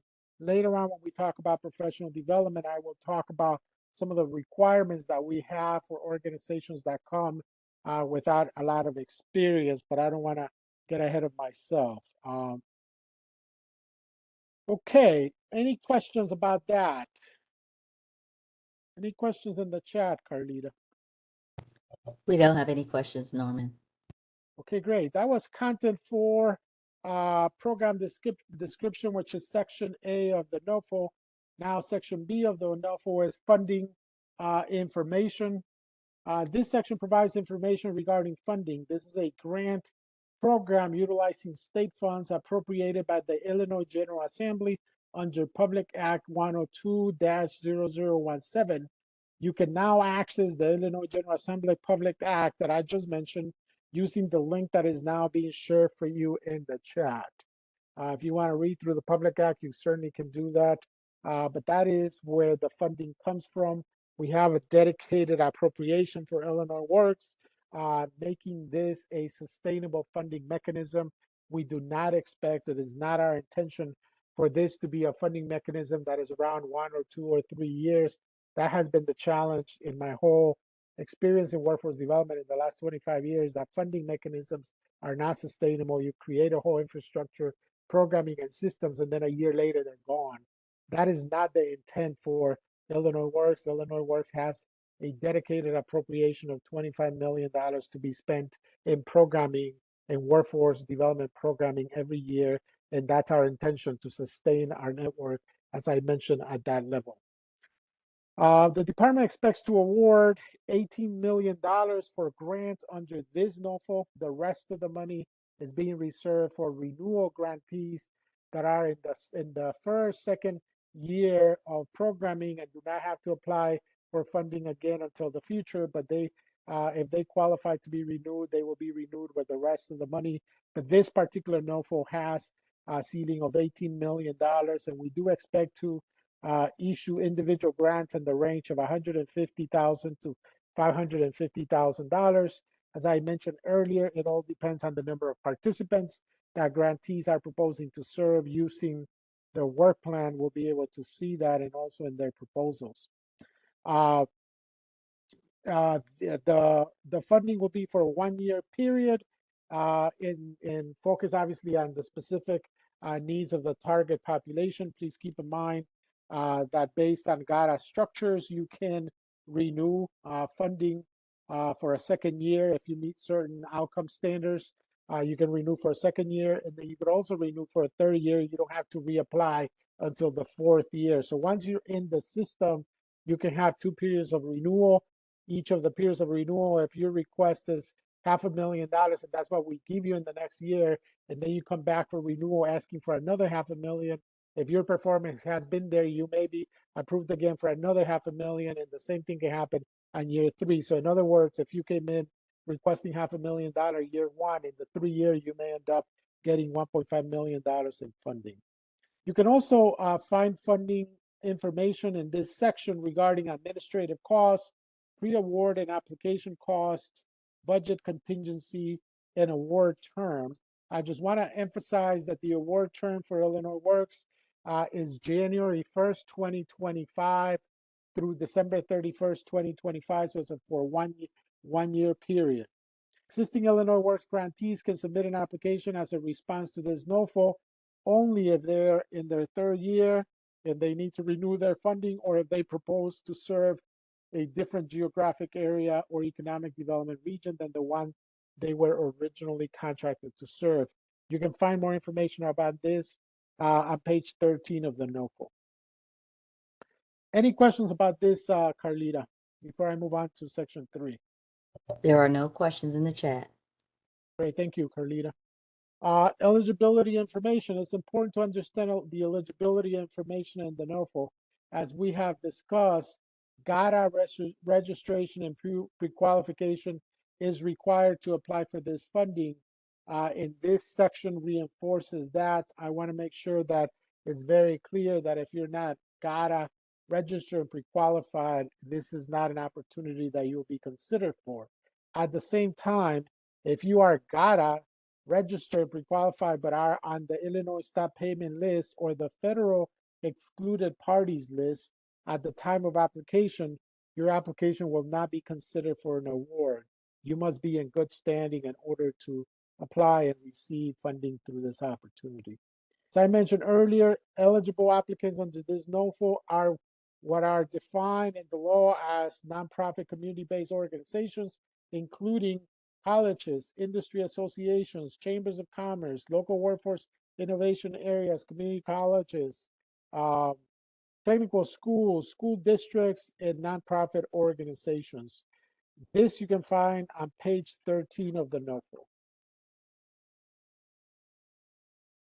Funding is available for new providers and existing Illinois Works providers, experienced and new providers. There are organizations that have quite a bit of experience and a trajectory delivering construction pre-apprenticeship or other construction training programs. However, if you do not have that experience, but have experience serving the underrepresented populations, you're encouraged to apply in partnership with other relevant organizations or partners that have effective experience in the design and delivery of these required services. If you want more information related to partners and pass-through organizations, you can find that through the link that is being placed right now in the chat.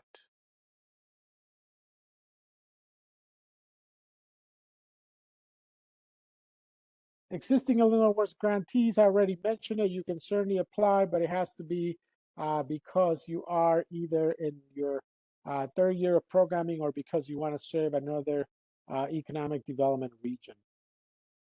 Now, it's important to keep in mind if you are an existing or a previous Illinois Works provider in the past, that organizations that were previously funded by Illinois Works are able to apply for this funding opportunity.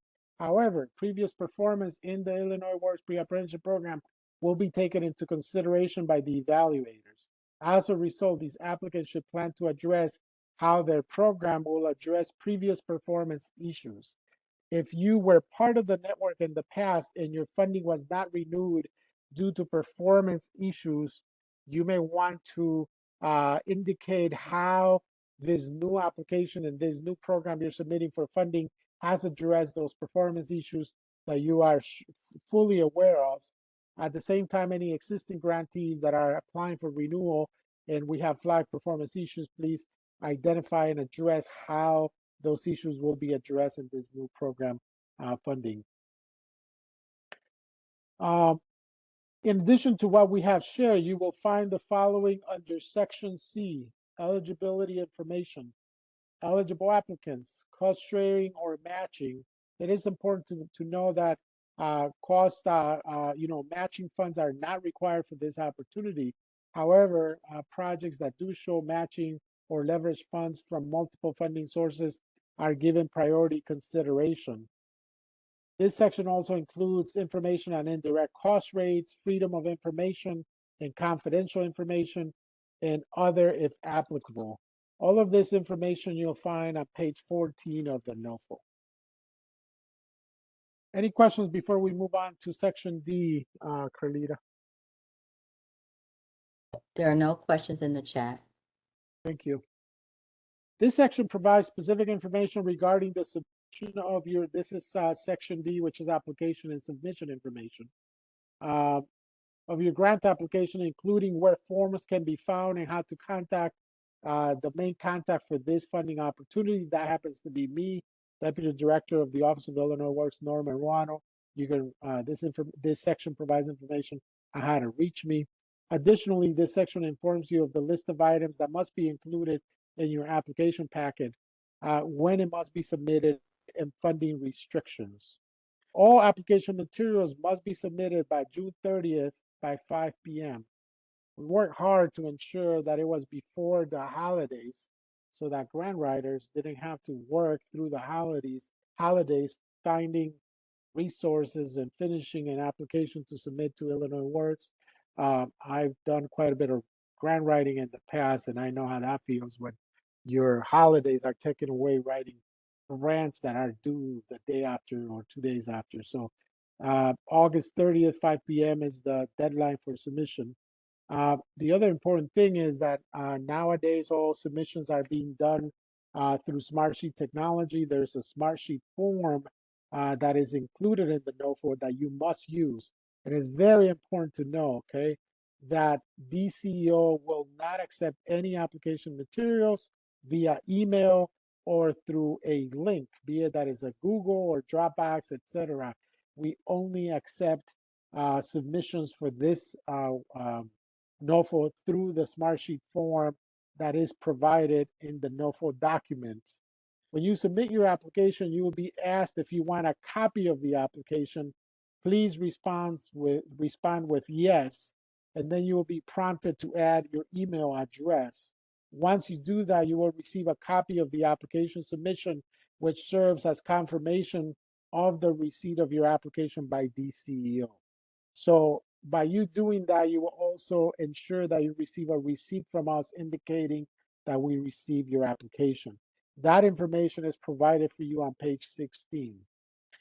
This section also outlines the notice of intent to apply. Now, I just want to emphasize that the notice of intent to apply is not a requirement. However, if your organization intends to apply for the NOFO, DCEO requests that you submit a notice of intent to apply, which will help us with planning for the application merit review process, which is the evaluation. These are optional submissions and are due by August the 9th, meaning tomorrow by 5 p.m. and it should be a one-page document that states the name of the lead applicant and the regions and demographic populations that the application intends to serve. Again, it's not a requirement. It'll be great if you did let us know, because we are right now planning our evaluation system for these proposals, and we just want to have an idea who's planning to apply. Any questions, Carlita, before I go on to application review information? There are no questions, Norman. Okay, great. Moving on to section E, which is application review information. There are multiple criteria that applicants must meet under this NOFO, included but not limited to the applicant's capacity, documentation of need, project quality and integration, and cost effectiveness and return on investment. You can find that information on page 22. So let's talk a little bit about the expected outcomes and deliverables. Applications will be graded using the merit review process. The merit review process is done by independent reviewers that score each of the applications. So they have a particular rubric they use to score each application based on the requirements outlined in the NOFO. And this is the way that they will do their scoring. For applicant capacity, they'll score up to 25%, for documentation of need, up to 25%, project quality and integration, 30%, and cost effectiveness and return on investment, 20%. As you can see, that all adds up to 100%. Further details related to the merit review and the criteria can be found in section E1 of the NOFO, excuse me. The department will designate an evaluation committee to grade each application received for this funding opportunity. Grants will be reviewed and funding levels will be determined per application based on its alignment with the requirements of this NOFO. It is important for you to know that the majority of evaluators are not DCEO staff or employees. Most of them are independent evaluators that use a structured method for evaluating and grading all the applications that we receive. Based on the review, applicants may be selected to enter into negotiations with the goal of arriving at acceptable grant terms, including budgetary and scope of work provisions, at which time the final decision to make a grant award will be made.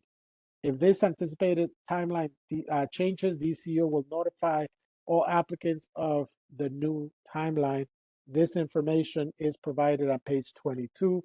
I just want to mention here, and it's very important to emphasize this, if the evaluators recommend that your application reviews funding, we go then into a negotiation period. There may be several flags that they raise related to your application, and those flags need to be cleared during that negotiation period, okay? It is important to understand that those negotiation periods are to arrive at acceptable terms and to clear those flags. If those flags are not raised, if further flags are raised as a result of those negotiations, it is unlikely that the applicant will receive the funding. Those that do not receive funding will receive a letter, an official letter, indicating a decline of funding their application. Those that would potentially receive funding move on to the next step in the process, which is securing approval from our director and then sending them a notice of funding so that they can proceed to grant agreements. Again, that information is on page 22. Any questions about section E, Carlita?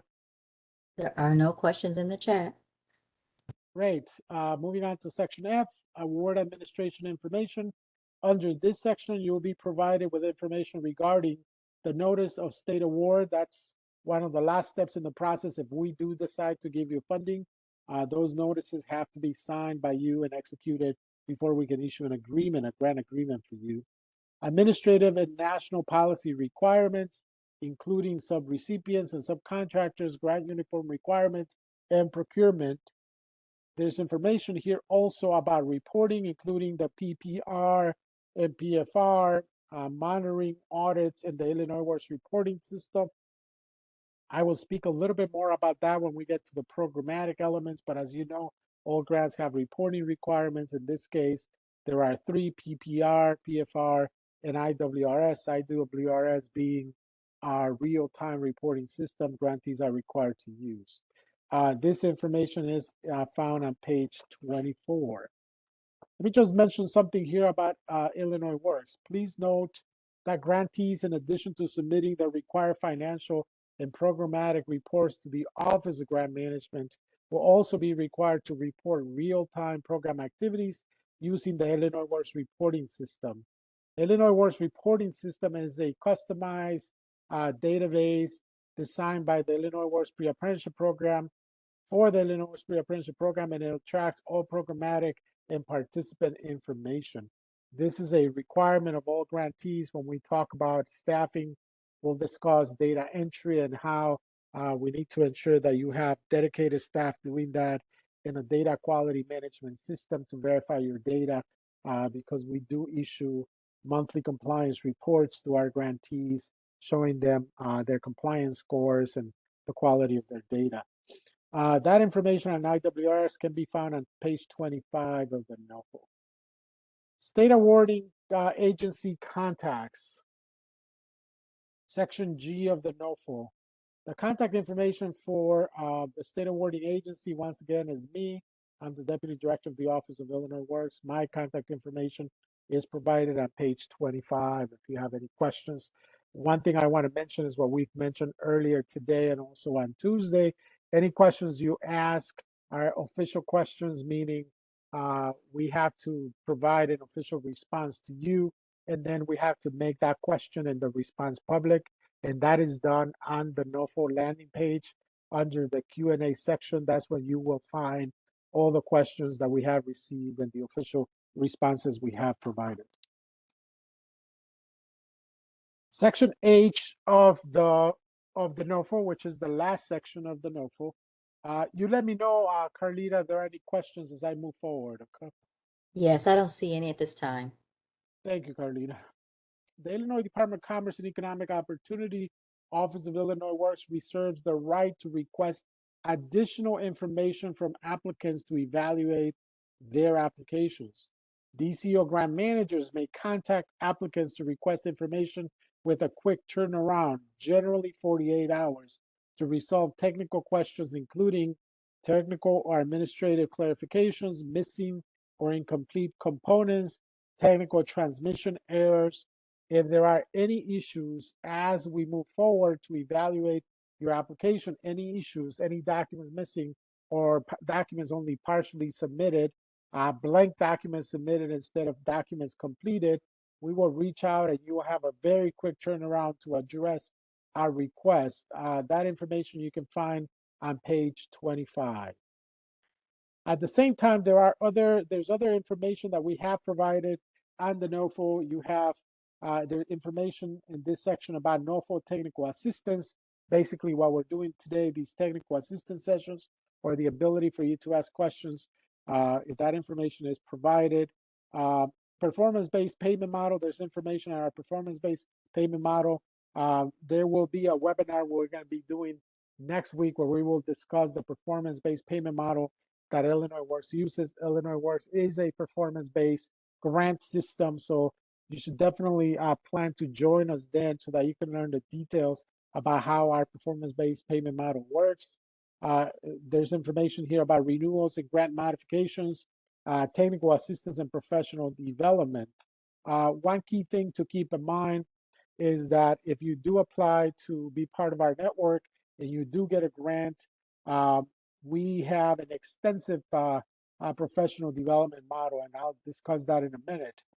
One thing that is important about our performance-based payment model is that it's rooted in the belief that grant funding should be based on the grantee's tangible impact on the community they serve. Illinois Works and DCO's drive to produce real change has led to the institution of a performance-based payment model in combination with a reimbursement model. Metrics are used to dictate the amount available for reimbursement. Grantees must then submit financial reports for allowable expenses to access that funding. And as I said, we will discuss extensively next week how this works with examples and answer your questions and comments during the webinar that addresses that. In fact, um, it will be delivered on Thursday, August the 15th from 9:30 to 12:30, and it's called Illinois Works Performance-Based Payment Model. You can actually register in using the landing page for the NOFO. If Carlita, we could please provide that again in the chat. It's at the bottom of the page. You'll find all the informational sessions we're delivering, and you can register there and attend that webinar. Grantees must attend technical assistance and or training sessions throughout the year with Illinois Works staff. So this is talking about our professional development system. We have a very robust professional development system. The Illinois Works Pre-Apprenticeship Program offers a robust virtual onboarding professional development series. So first, if you get a grant in January, February, you will go through a very robust onboarding process that will include all kinds of webinars related to our technology, how to use our technology, hands-on technological lessons.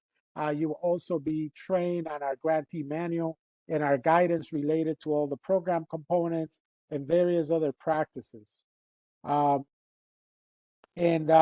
administrators and select staff are required to attend those webinars.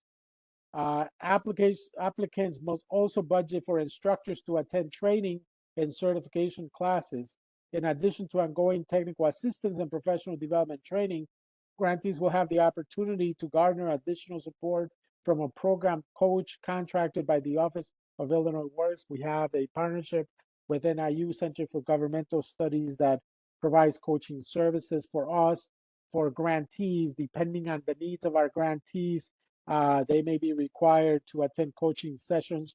Coaches are available at request for any grantee if they need support with any of the program components and program requirements.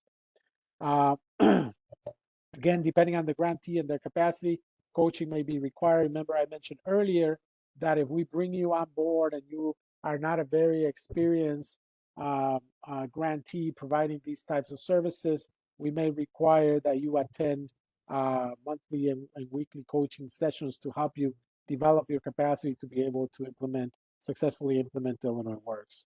You can find information about this on page 25 of the NOFO. Okay, there are no questions in the chat. There are no questions, you said, Carlita? There are no questions in the chat. Okay, thank you. Great. So that was covering all of the sections of the NOFO. There were 8 sections. We went one by one on all of the sections of the NOFO. Now we're going to do program requirements. It is very, very important to really understand those program requirements. As I said, we're a very unique workforce development model, and there are very particular requirements that we have. We have minimum standards for a lot of the components of this program, and we want to make sure that you understand the program requirements. Those are outlined on pages 6 to 11 of the NOFO, and that is the heart and the focus of the NOFO, those program requirements. So we'll proceed to cover those, and again, if you have questions or comments, don't hesitate to ask either by muting your line or putting a question in the chat so that we are all on the same page as we move forward.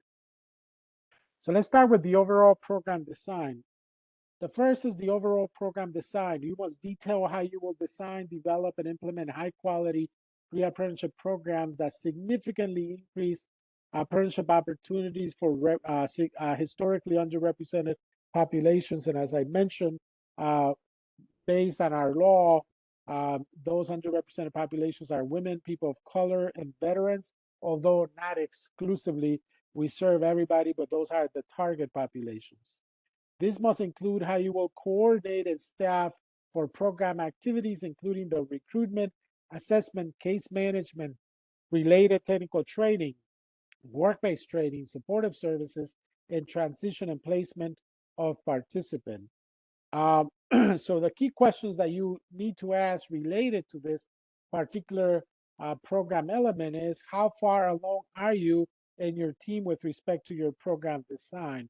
what do you perceive to be particular areas of strength or uniqueness that you may have in relation to our program design? When it comes to staffing, there are 8 key program areas that need to be staffed. To fully implement the Illinois Works Pre-Apprenticeship Program, successful applicants must outline how the 8 key program areas will be staffed to ensure quality delivery of programs and services. First of all, program administration. Who's the program administrator? Program administrators have key responsibilities.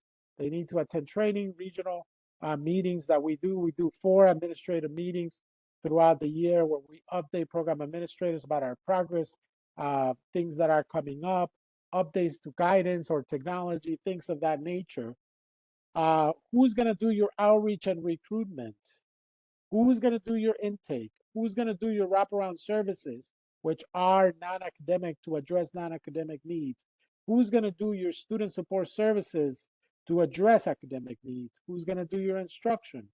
Who's going to do your transition and follow-up? Who's going to do your data entry? All of those roles need to be identified in your staffing plan. One key thing that you should know that is new this program year for 2025 is that programs will be required, if you are a larger program, to have a full-time person dedicated to transitions and follow-up. And if you're a smaller program, you need to have a full-time, part-time person dedicated to do that. A lot of programs mix all kinds of roles, and that is fine, but we need to ensure that transition and follow-up services are provided through a dedicated person, again, a full-time person, if it's a larger program, a part-time person, if it's a smaller program.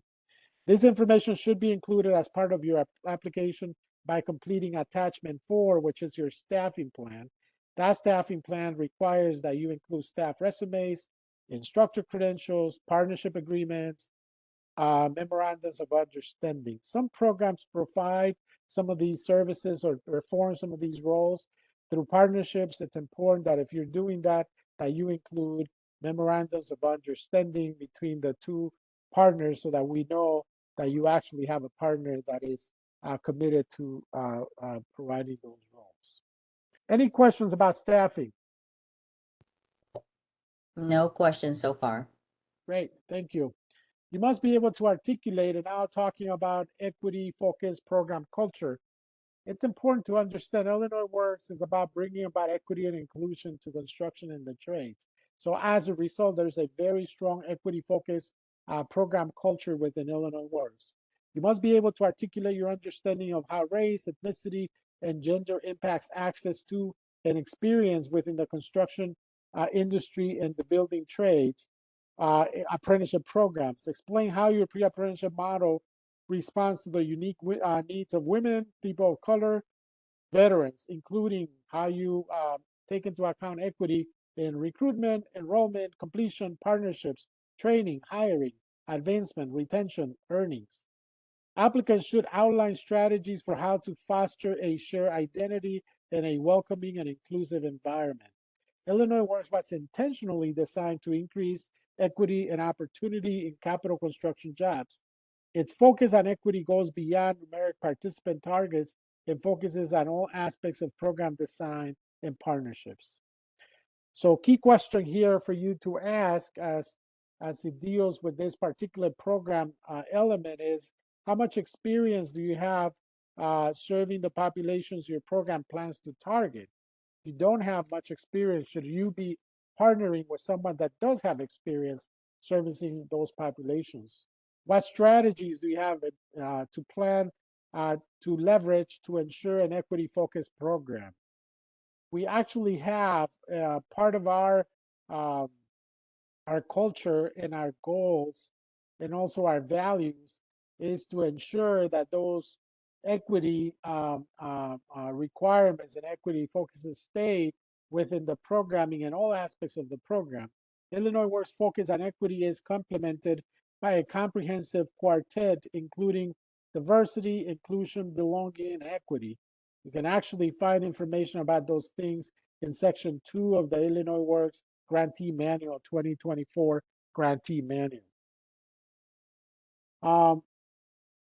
Each of those are embedded in the Illinois Works culture through their core values. So we have a set of core values that we promote at Illinois Works, and those are the values our programs are required to promote and implement in their programs. The first value is overcoming barriers. Second value is empower for resilience and self-sufficiency. Third value is impact through outcomes.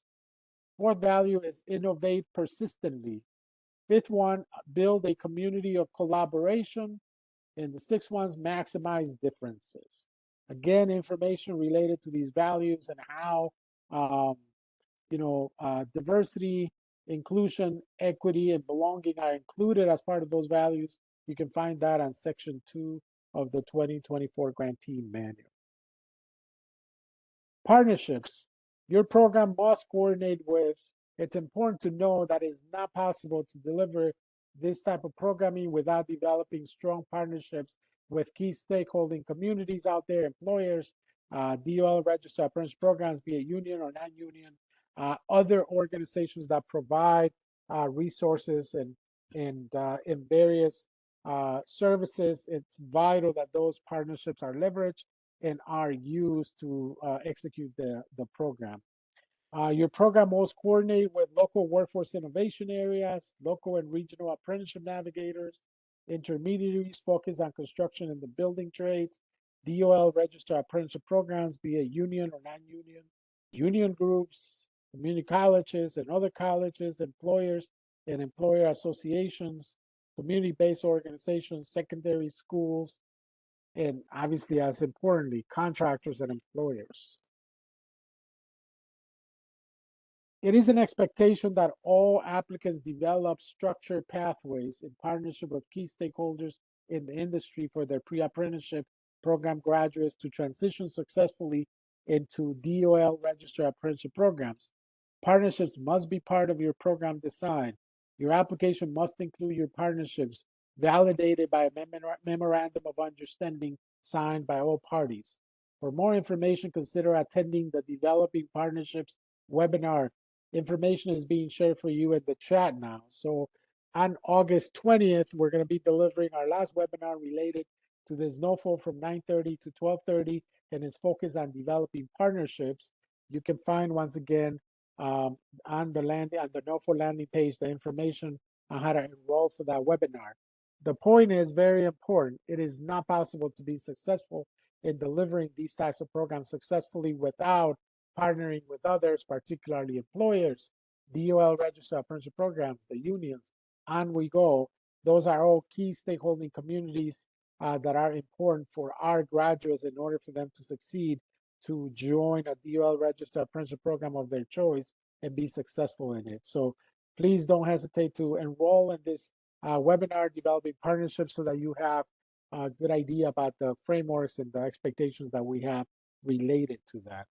Some key questions to consider related to this programmatic component is, what current partnerships do you have to support a successful pre-apprenticeship program? What additional partnerships do you plan to cultivate to ensure a successful pre-apprenticeship program?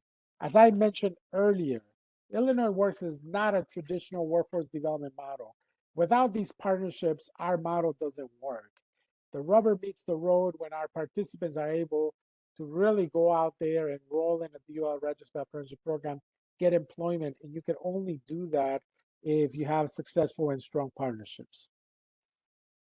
Okay, moving on to the next component, outreach and recruitment. So outreach and recruitment is very important. Your program must outline proactive recruiting, outreach, and support strategies that significantly increase the number of underrepresented populations that enroll in and successfully complete your pre-apprenticeship program. Your strategy must acknowledge race and gender disparities in regional construction and building trade occupations. Obviously, the reality in the metro area may be very different than the reality in East, Chicago, or the reality in East St. Louis, or the reality in Jackson County downstate. Applicants do not need to serve all populations targeted by this NOFO. They can focus on one or more of the underrepresented populations, including women, people of color, and veterans. And I want to emphasize again that those are targeted populations, but not exclusively. Applicants must understand and communicate union and non-union DOL registered apprenticeship program requirements to program candidates. Additionally, you are required to create a plan for marketing, outreach, wraparound services, and accommodations. Key question to keep in mind as you're thinking about outreach and recruitment is, what potential outreach and recruitment strategies might you consider to attract qualified participants from your target populations? You know, that you need to make sure you outline on your proposal. Delivery of other instruction. That's another key program component.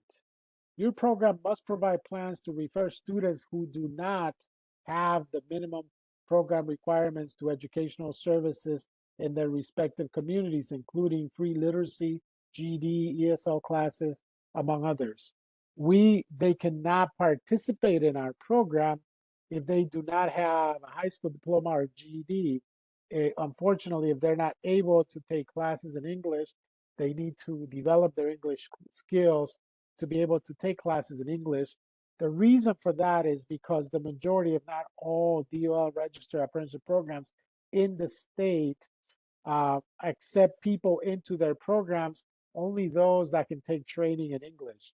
So it's more a requirement of DOL registered apprenticeship programs and not so much a requirement of Illinois Works, although we have to enforce it because otherwise we'll be creating bridges to nowhere for these individuals. However, if you have individuals that are very interested and otherwise qualified, they should be referred out to other services in the community so that once they address those needs, they can come back to the program.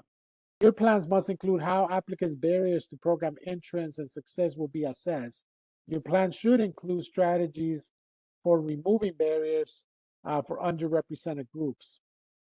So the key question to ask here is, what current partnerships and or program relationships do you have that can assist with literacy, GED, ESL, or other necessary resources? It's not just about sending them away. It's about providing them an opportunity to close those gaps through partnerships so that when those gaps are closed, and then staying in touch so that when those gaps are closed, those individuals can come back and participate in your program once they're able to. Application and intake. Successful applicants will outline a process to review candidates' eligibility for your pre-apprenticeship program, including a pre-screening assessment, an application, an interview, participant enrollment, wraparound services, and support services. Please keep in mind, you'll be required to utilize Illinois Works provided pre-screen assessments, applications, interview questionnaires, wraparound service assessments, and commitment agreements. These are all part of our system. You will be provided guidance and documents you need to use through the 2024 grantee manual. Also, the IWRS system, the Illinois Works reporting system, already has electronic documents or forms or assessments related to these items. Eligibility to participate in Illinois Works include the following. Participants must be at least 18 years of age when they enroll into the program, unless they're attending an Illinois Works approved school-based pre-apprenticeship program. If you're applying for a school-based program, meaning a high school-based program, you can be waived that requirement as long as by the time they finish the program, they're 18 years of age. Must have a high school diploma or GED, same thing applies. If they're in a high school-based program, they do not have to have it by the time they apply. However, they do need to have their high school diploma by the time they finish the program. Must be an Illinois resident, and this is important, particularly for programs that are close to the borders in the state, right? Indiana, Wisconsin, Iowa, and down south, you know, they need to be Illinois residents. Candidates must be interested in pursuing a career in construction and the building trades. And this is something that I really, really need to emphasize. We see a lot of times programs accepting individuals that want to be chefs, that want to open a, I don't know, they want to open a business and to be a delivery driver for this company or that company, or they want to go work for some other industry in manufacturing or healthcare. this unfortunately is not the program for them. Illinois Works is exclusively focused on individuals that want to pursue a career, not just a job, a career in construction and the building trades. And to make a career in construction and the building trades, you not only have to have interest in it, you have to spend a significant amount of time, effort, and energy in order to do that. So this program is exclusively designed for this. If they're interested in the program for other reasons, that is not building a career in construction, those individuals should be identified and be referred out to other programs in the community, American Job Centers or other programs, but Illinois Works is not for them. This is only for individuals that want to make a career in construction and the building trades. Any questions, Carlita? Norman, there are no questions in the chat. Okay, great. Wraparound supports. Your program must provide a plan for assisting pre-apprentice participants with overcoming non-academic barriers. Wraparound supports address non-academic barriers to successful program completion. Available program costs may include, but they may not be limited to, financial literacy, referrals for housing, mental health services, child care and family member care, transportation via gas cars, bus train passes, car repairs, etc., driver's education fees, emergency bill payment, digital literacy, other costs that create an obstacle for participants. And what's very important here is, remember, one of our goals, one of our values is give them sustainability. If you accept a bunch of individuals into the program that need gas cards, that's fine. You know, they have a car, they have a means of transportation. But if they need bus or train passes, what other services is your program providing for them to become sustainable? How will they get to a DOL registered apprenticeship program that may be 30 miles away from them? How will they get to a job site to work every day when the job sites may be located all over the place, sometimes 20 miles, sometimes 30 miles away from them? A train or a bus may not be available in that instance. So if you are accepting individuals into your program when those services are needed, you also have to think about how to give them sustainability. Driver's education fees. You see a lot of programs accepting individuals that do not have a driver's license. How exactly are they going to provide services to them so that they can get their driver's licenses, so that they can develop a reliable means of transportation in order to get to those jobs and those DOL registered apprenticeship programs? Again, as I mentioned earlier, this program is exclusively focused on ensuring that individuals transition to careers in construction and the trades. DOL registered apprenticeship programs are reliable means of transportation. It's fundamental. Having a driver's license is even a requirement of a lot of DOL registered apprenticeship programs. So those are things that we really have to think through as part of our wraparound support and what you're proposing. Some of the key questions here to think about related to this is, based on the need of your target populations, have you identified the wraparound services you think might be necessary for your program to provide? It is a requirement that our programs provide DOL registered apprenticeship programs. Norman, we have a couple of questions in the chat. Yes, Sure. please go ahead. Okay, Cheryl is asking, is the MOU partnership document a specific document or can it be letters of commitments? We prefer MOUs with responsibilities outlined that specify who's going to do what and when, and if there's going to be any exchange of funds, that's also included. Okay, and we have a second question from Dominique. Does ride share such as Uber an allowable expense under the transportation while we work with them to get more reliable transportation? Ride shares are not an allowable expense. I recommend that you read in the 2024 Illinois Works Grantee Manual. And if we could provide the link to the Grantee Manual in the chat, Carlita, I would appreciate it, or Gia, who's providing the links. If we could provide that in the chat, that would be great. Those are not allowable. There's a section in the Grantee Manual that talks about wraparound supports. You can see there in the manual what's allowable and what is not. Ride shares are not allowed given our present guidance. Any other questions, Carlita? Okay, that was all the questions. Wait, yeah, that was all the questions we had. Great, thank you. Stipends, let's talk about stipends. Stipends is one of the required wraparound supports that all grantees must provide. You must ensure that you include stipends as part of your budget. It's required by law that you provide those stipends. Your program must provide stipends to pre-apprentice participants. A stipend is a payment made to participants for living expenses, unlike a salary or wage, which are paid for an employee. It's important to differentiate that. You cannot use the word wages in your budget, in your proposal. Stipends are not wages. Though the term stipend and salary are often used interchangeably, the U.S. Department of Labor has specific criteria that must be met for a stipend.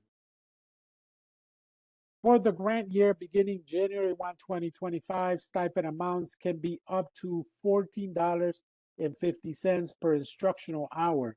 Organizations should maintain a stipend rate that are aligned to match their regional economic conditions. You may be in areas of the state where no, you don't need to pay $14 an instructional hour. Maybe 10 will do, maybe 9 will do. In other places such as Chicago, $14.50 is an absolute necessity, or $14 just because of the cost of living here in Chicago is so high. So it should be dependent on the particular economic conditions of your area. The other thing, besides the fact that stipends are not wages, it is important that you really specify how much you're going to pay. In our stipends, our performance-based stipends, you could budget for, assuming you're going to pay the maximum dollar amount. If you're going with $14 and your program is 250 hours, then multiply 250 hours by $14 and budget it like that. But you should know that when you are onboarded, if you receive a grant from us, you will be trained at performance-based stipends, which is really what we use. And performance-based stipends are based on academic performance and also on attendance. And participants that do not attend as required or perform academically as required should be deducted from their stipend money. Okay. So that's the way stipends work. Applicants that are offered and accept an award from the Office of Illinois Works are not to use wage language or make wage equivalences in any internal or external documentation or conversations regarding the Illinois Works Pre-Apprenticeship Program. So once again, we need to be very careful about using the proper terminology here. We pay out stipends. We do not pay out wages, okay? Is Norman, there we any have, other question? yeah, we have one question for clarification. Jane is asking, are you saying $14 per hour or $40 per hour? We're talking about $14.50 per instructional hour, not per hour, per instructional hour. Again, stipends are not wages. They are payments paid for individuals to support them while they're in our program. So while they're in the program, taking instruction, they're paid stipends. We do not allow for grantees to pay stipends while they're taking supportive services or while they're getting transition services. It's only per instructional hour. We'll talk about the curriculum in a few minutes, and we'll talk about the number of hours, but it's instructional hour and their stipends, not wages. All right, thank you. There are no more questions in the chat. Okay, great. Another program element of Illinois Works, which is fundamental, is student support services. Before we talked about wraparound services. Wraparound services focus on non-academic needs. Student support services focus on academic needs. Your program must provide plans for assisting participants in maximizing their academic success and attaining the required certifications and credentials. Allowable program costs may include, but are not limited to, tutoring services, retesting. Sometimes they take a test and they don't pass it. They need to retest. Makeup sessions. For whatever reason they missed a session, you need to allow them to make up those hours. Other educational enrichments. These are all student support services that focus on academic performance, different than wraparound services that focus on other barriers and other gaps that have not much to do with academics, but these are exclusively focused on academic needs. A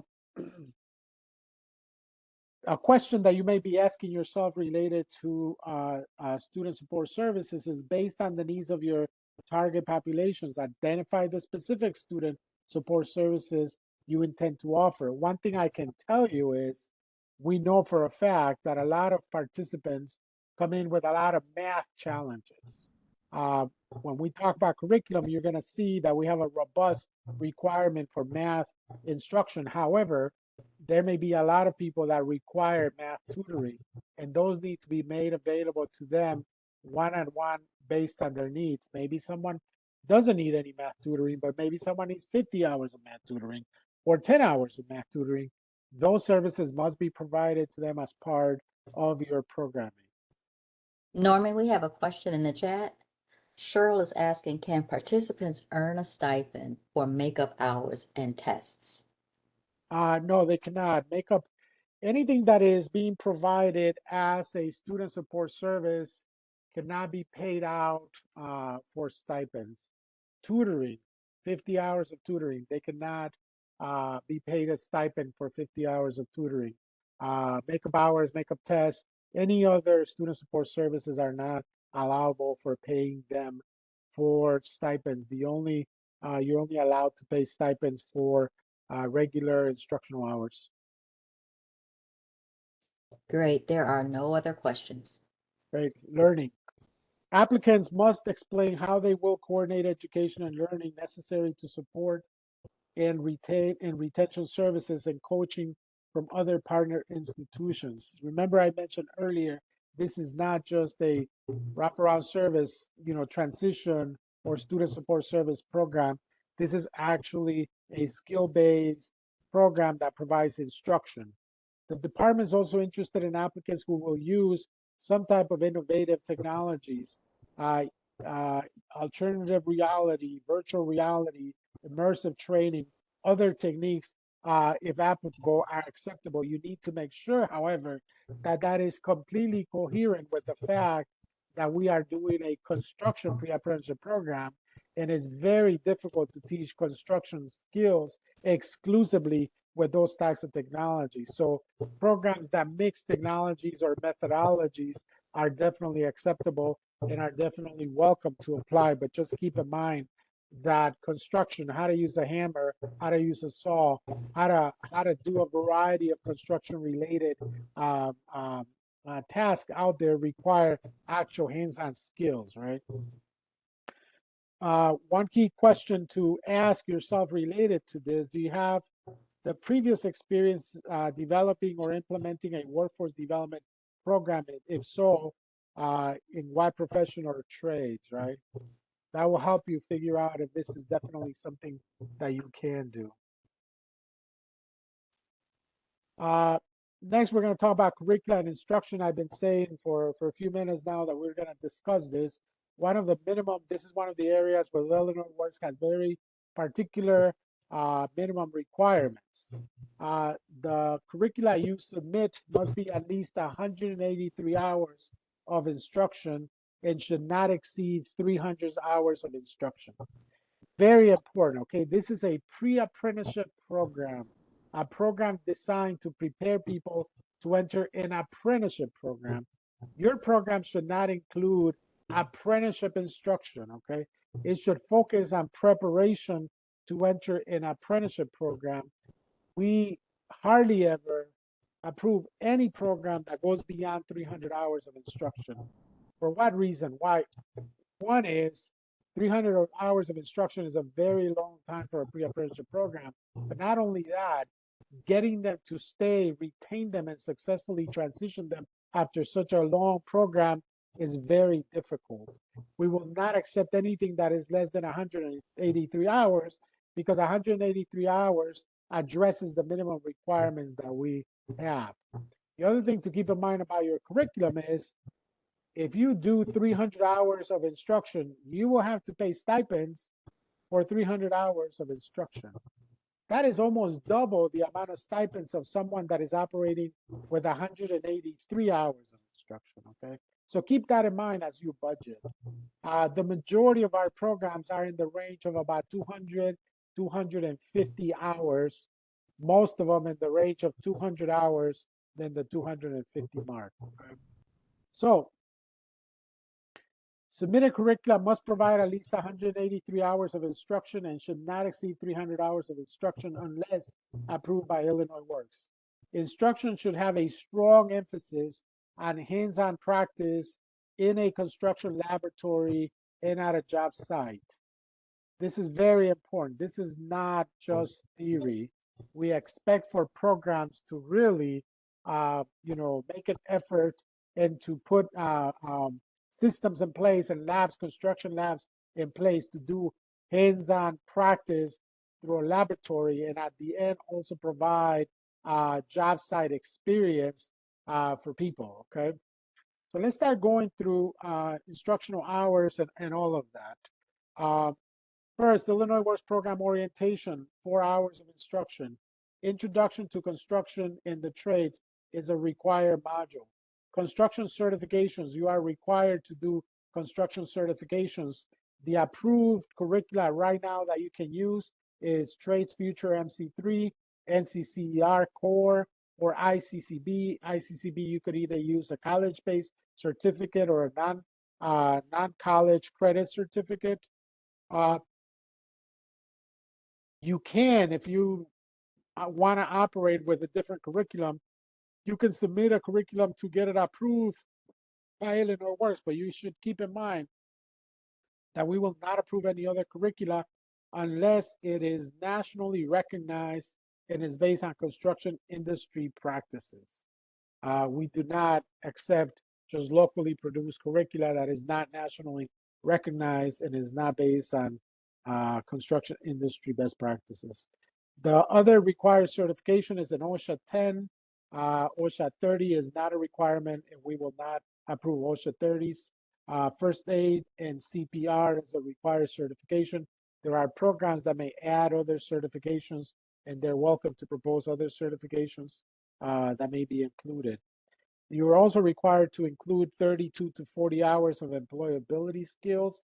There's a particular model that needs to be followed for the employability skills, but there are 2 new modules that are required under employability skills. This came as a result of a request from the governor's office. Harassment prevention, 4 hours must be included. Diversity and inclusion in construction, 4 hours must also be included. Test taking skills at 4 hours is required. Work-based job site learning at 10 to 50 hours is also required, and supplemental math is also required. Those are the minimum curriculum standards, and as we said, that it's up to 183 hours. You're welcome to add more hours to customize your curriculum as you want, making sure these minimum requirements are addressed. Applicants must submit a proposed curriculum outline, including hours, instruction modules, offer, length of the training, and the logistical plan using attachment 3, which is called sample curriculum and proposed curriculum. That is very important. Engagement question: has your program begun to think about student credentials and certifications? And so, if so, which credentials are you considering? Different curricula work better for different programs depending on what their focus is. So that's the reason why there is a variety of curricula that are pre-approved. Work-based learning and practicums.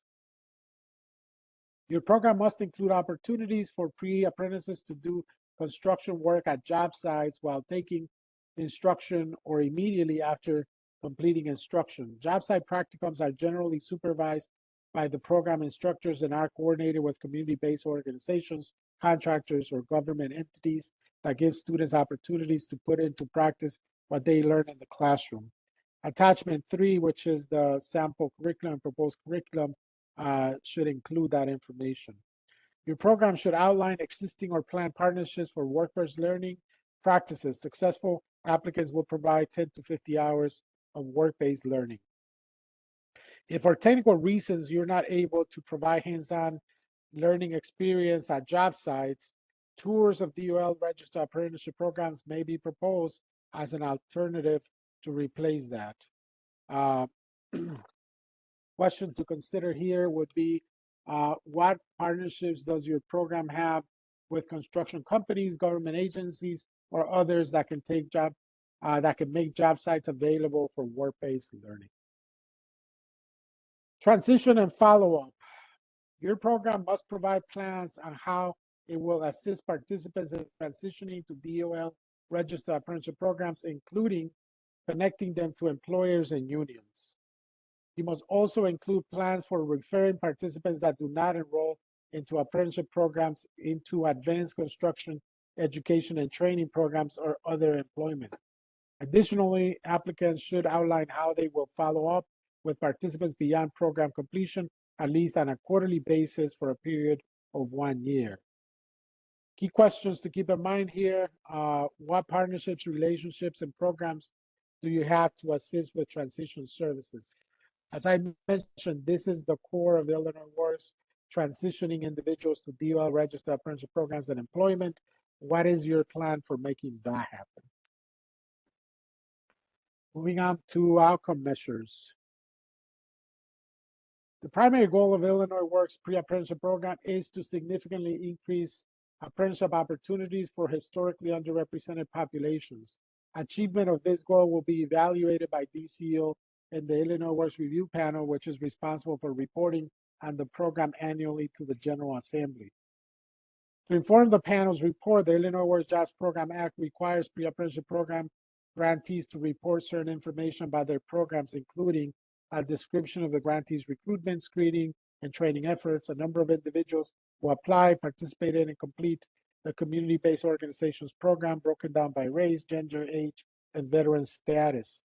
The number of the individuals referenced in attachment 2 who are initially accepted and placed into apprenticeship programs in construction and the building trades. Successful applicants will demonstrate how they will build a recruitment, screening, and training program that will lead to 85% of enrollees successfully completing the program and 70% of them transitioning to DOL registered apprenticeship programs. Your program will be required to outline their plan to collect and track data related to outcome measures by completing attachment 2, which is the participant demographics and outcome summary. Questions to consider as you do this are: do you have a dedicated individual accountable for data collection and statistical analysis? If not, what is your staffing plan to ensure data collection and entry? As I mentioned, that's one of the key roles that needs to be done. We need to also have a data quality management system in place so that a different set of eyes can look at the data before we pull it to determine compliance on a monthly basis. The final program element is data tracking. Your program will be required to utilize the Illinois Works Reporting System, or IWRS. IWRS is a reporting platform and workforce program management tool used to track grantee performance and progress toward negotiated outcome measures. Data entry is expected to take place in real time, with data verification taking place at the end of each business week. All programs should plan to have a dedicated data entry coordinator responsible for data entry and integrity. The data is used by DCO to verify compliance progress and create required reports for the Illinois Works Review Panel and the Illinois Works General and the Illinois General Assembly. More information, more importantly, it allows the Office of Illinois Works to conduct longitudinal evaluations to verify the impact and document the impact of the program on enrollees and the state of Illinois in general. Any questions about this? There are no questions in the chat. Okay, we're coming to an end soon. Just wanted to go over some items here. Dan mentioned this earlier. The 2024 Grantee Manual and the Illinois WorkNet. You can find more information about Illinois Works performance-based model, as well as other critical requirements in the Illinois Works Pre-Apprenticeship Program Manual, the 2024 Grantee Manual. I think we have provided the link in the chat. You may want to read through it so that you know exactly what Illinois Works is all about and the guidance that is provided. Illinois Works has provided grantees with 2024 grantee manual as a resource for instructions, guidance, tools, and expectations for program design, implementation, and delivery. This valuable resource provides detailed information regarding program completion, transition services, and follow-up services. To understand program expectations, please reference the 2024 version of the manual. A 2025 grantee manual will be published at the beginning of 2025 with relevant updates in January of the year. Any questions related to the manual? There are no questions. Okay, great. We're going to move on to the last section here, which is the attachments. There are, as I mentioned earlier, 4 required attachments. Attachment 1, which is the proposed work plan. Attachment 2, participant demographics and outcome summary. Attachment 3, sample curriculum and proposed curriculum. And attachment 4, the staffing plan.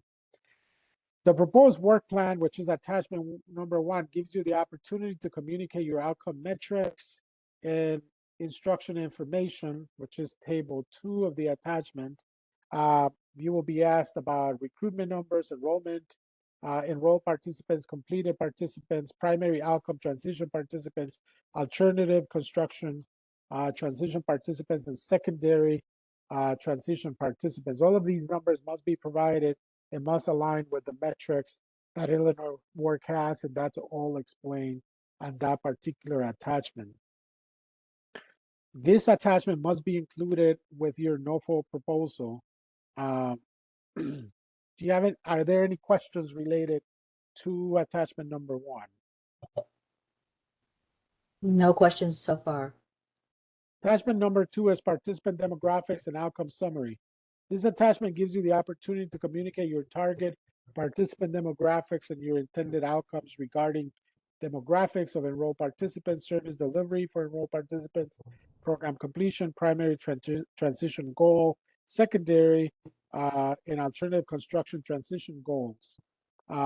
It's very, very important that all of these align, attachment 2 and attachment 1 align. You need to include this attachment with your application. Do you have any questions related to this? No questions. Sample attachment number 3, sample curriculum and proposed curriculum.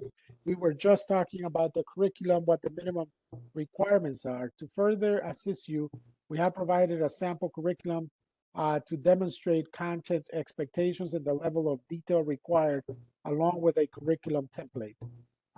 That template includes the opportunity for you to communicate the objectives of your program, instructional hours, delivery format, prerequisites, industry recognized certifications or credentials, program modules, module name, number of hours, total hours.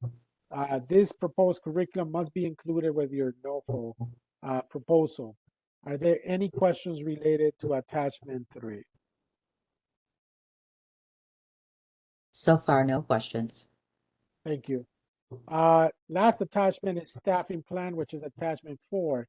This attachment gives you the opportunity to communicate your staffing plan regarding the following roles: the program administrator, outreach and recruitment coordinator, wraparound service coordinator, instructors, student support service coordinator, transition service coordinator, and as I mentioned earlier, programs are required to have a dedicated person to perform this role, and data entry coordinator. You must include resumes, partnership agreements, and MOUs if you plan to use partners or contractors to deliver some of these services. Remind learners that it's important to keep in mind that you can use more than one person for some of these roles. We do see sometimes people, coordinating roles with 2 individuals, but just keep in mind that the transition service coordinator is a unique role that needs to be filled out. This attachment must be included with your NOFO proposal. Any questions related to this? There are no questions, Norman. Okay, great. Funding information. So as I mentioned before, we will be providing up to $18 million worth of awards in the range of 150 to 550, on average $11,000 per participant served. We expect to make several awards with the funding that we have. The anticipated start date for the program, if you do get an award, again, is January 1, 2025, and it will run through the end of December 31st, 2025. At that point, you would have known already if we intend to renew your funding. Format, submittal, and dates of the application. All documents requested in this NOFO must be submitted. Application materials must be submitted via an electronic smart sheet form that I mentioned earlier. We're putting the link again in the chat for you. We will not open any links such as Google Drive, Dropbox, or others to access application documents. Any organization that submits an application that requires a link to access application materials will not be reviewed. I mentioned that before. You can only submit your application using the link we provided. You can actually submit applications now. The link is open for submission starting on 7/26/24, and it will close at 8:30 after 5 p.m. So you have up to 8:30 to submit your application, but you can submit it anytime now.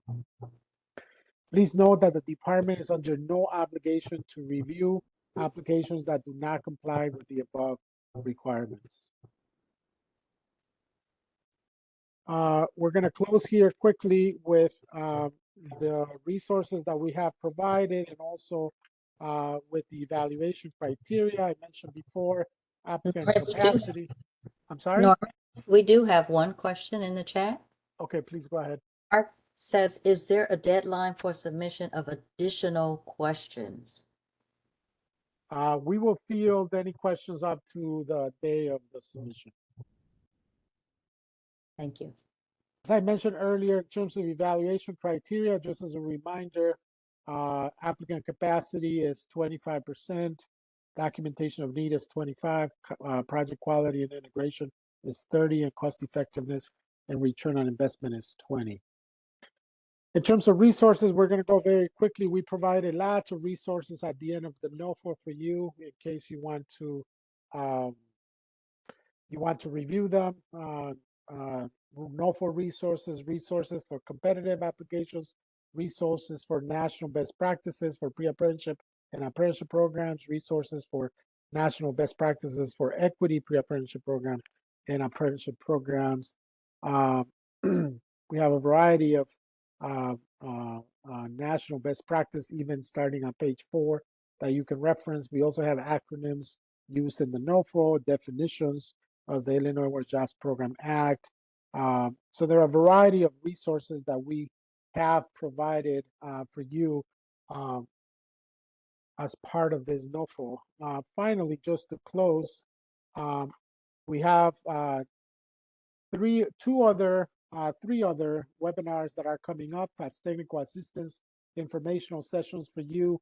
As I mentioned earlier, there's a GATA one that is coming up next Tuesday. Then there is the performance-based model that is coming up Thursday. And then the Tuesday after that, the 20th, we'll be doing the last one related to partnerships.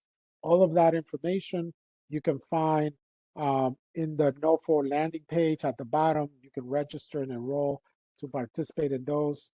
Keep in mind that after we deliver those, in 3 to 5 business days later, we will be uploading the recordings for each of those webinars there so that you can access them in case you're not able to attend, or if you have questions or you want to confirm some information that we have covered. Okay. Norman, Yes. for the benefit of the participants, I would like to drop the heat map link in. Is that okay? Yes, please proceed. Thank you very much for joining us today. I will now hand it over to Dr. Anna Badar, who's going to be doing the evaluation of this webinar. If you could please just stick around for a few minutes to provide some feedback. It's been a pleasure, and it's good talking to you today. Thank you. Thank you, Norman. And this time we actually are using the Mentimeter, and hopefully you already got in, and that'll make the process a little bit easier. Dr. Carlita Alston has put the links in the chat so that you can go there to www.menti.com and enter the code, which is 8736-6916. Or you can just click on the link and that will take you straight there. And I'm just waiting to see. I see we've got 2 people in right now.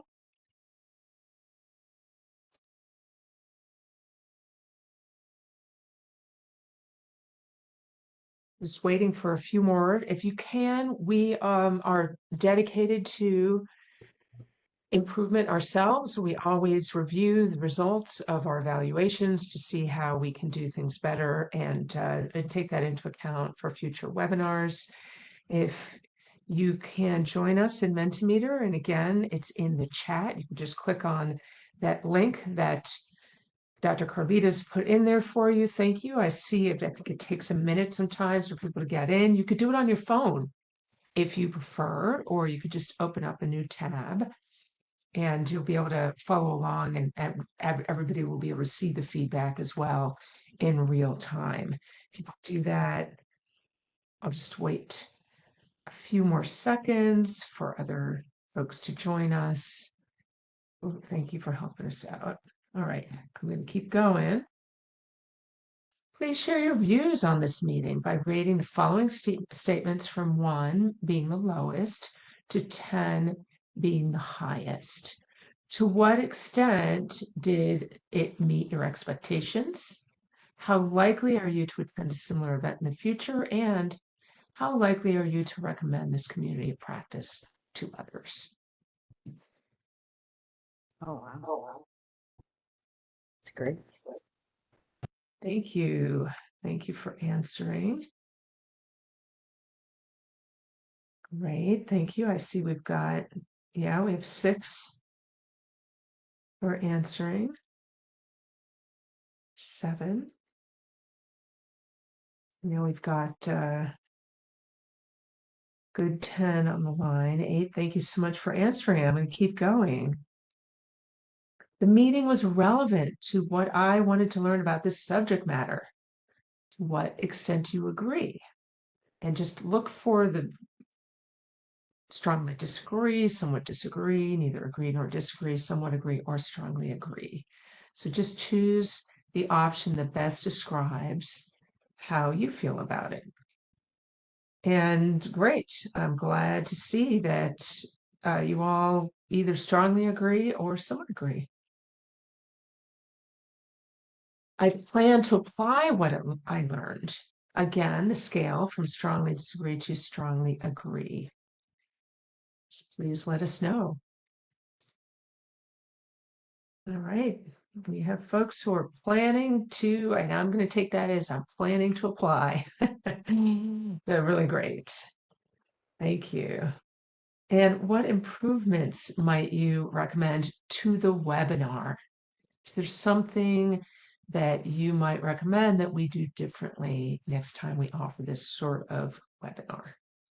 And if you don't have anything, if you could just put NA or none, that just allows us to see, oh, yeah, you're engaged, because it can take a minute to write.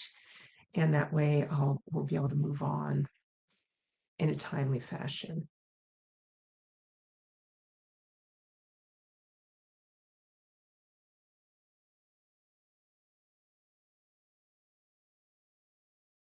Thank you. It was very long. All right, separate sessions for people who are doing the NOFO for the second time. Please provide the PowerPoint slides. That actually is not something that we do, but thank you for the suggestion. The first hour was context, yeah, but maybe shrink it to 30 minutes. Okay, so we can look at to what extent it might make sense to do that. Thank you. And what did you find effective? So if we make changes, what do you recommend that we keep?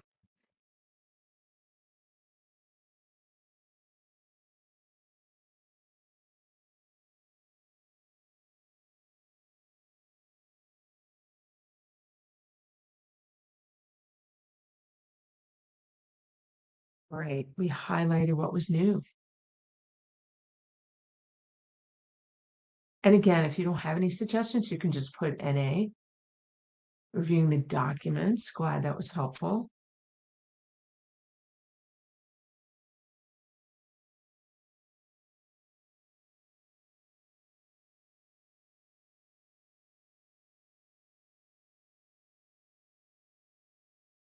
Answers to your questions. Yes, we're always very happy to answer questions so we can address your needs.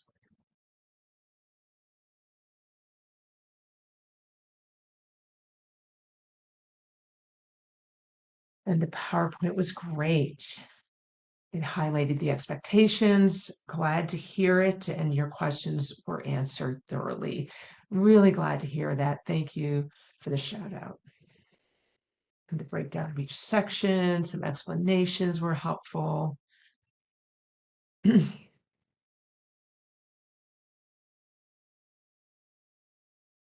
had 8 or 9 responding in the past, so that's why I'm waiting just another few seconds. Very helpful.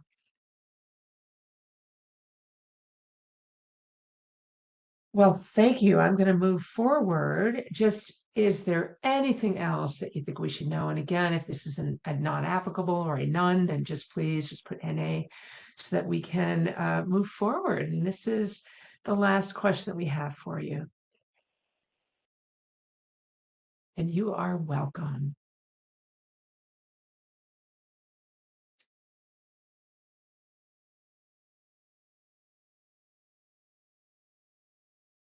I want to thank everybody for participating, for being here with us, for asking lots of questions. It just it was a long one, and we really appreciate everybody's time and attention and interest, and we appreciate that you all are interested in partnering with us on this project that is so important for the state of Illinois and for so many people in the state. Thank you again. Norman, I don't know if you want to say any last words as we send them off.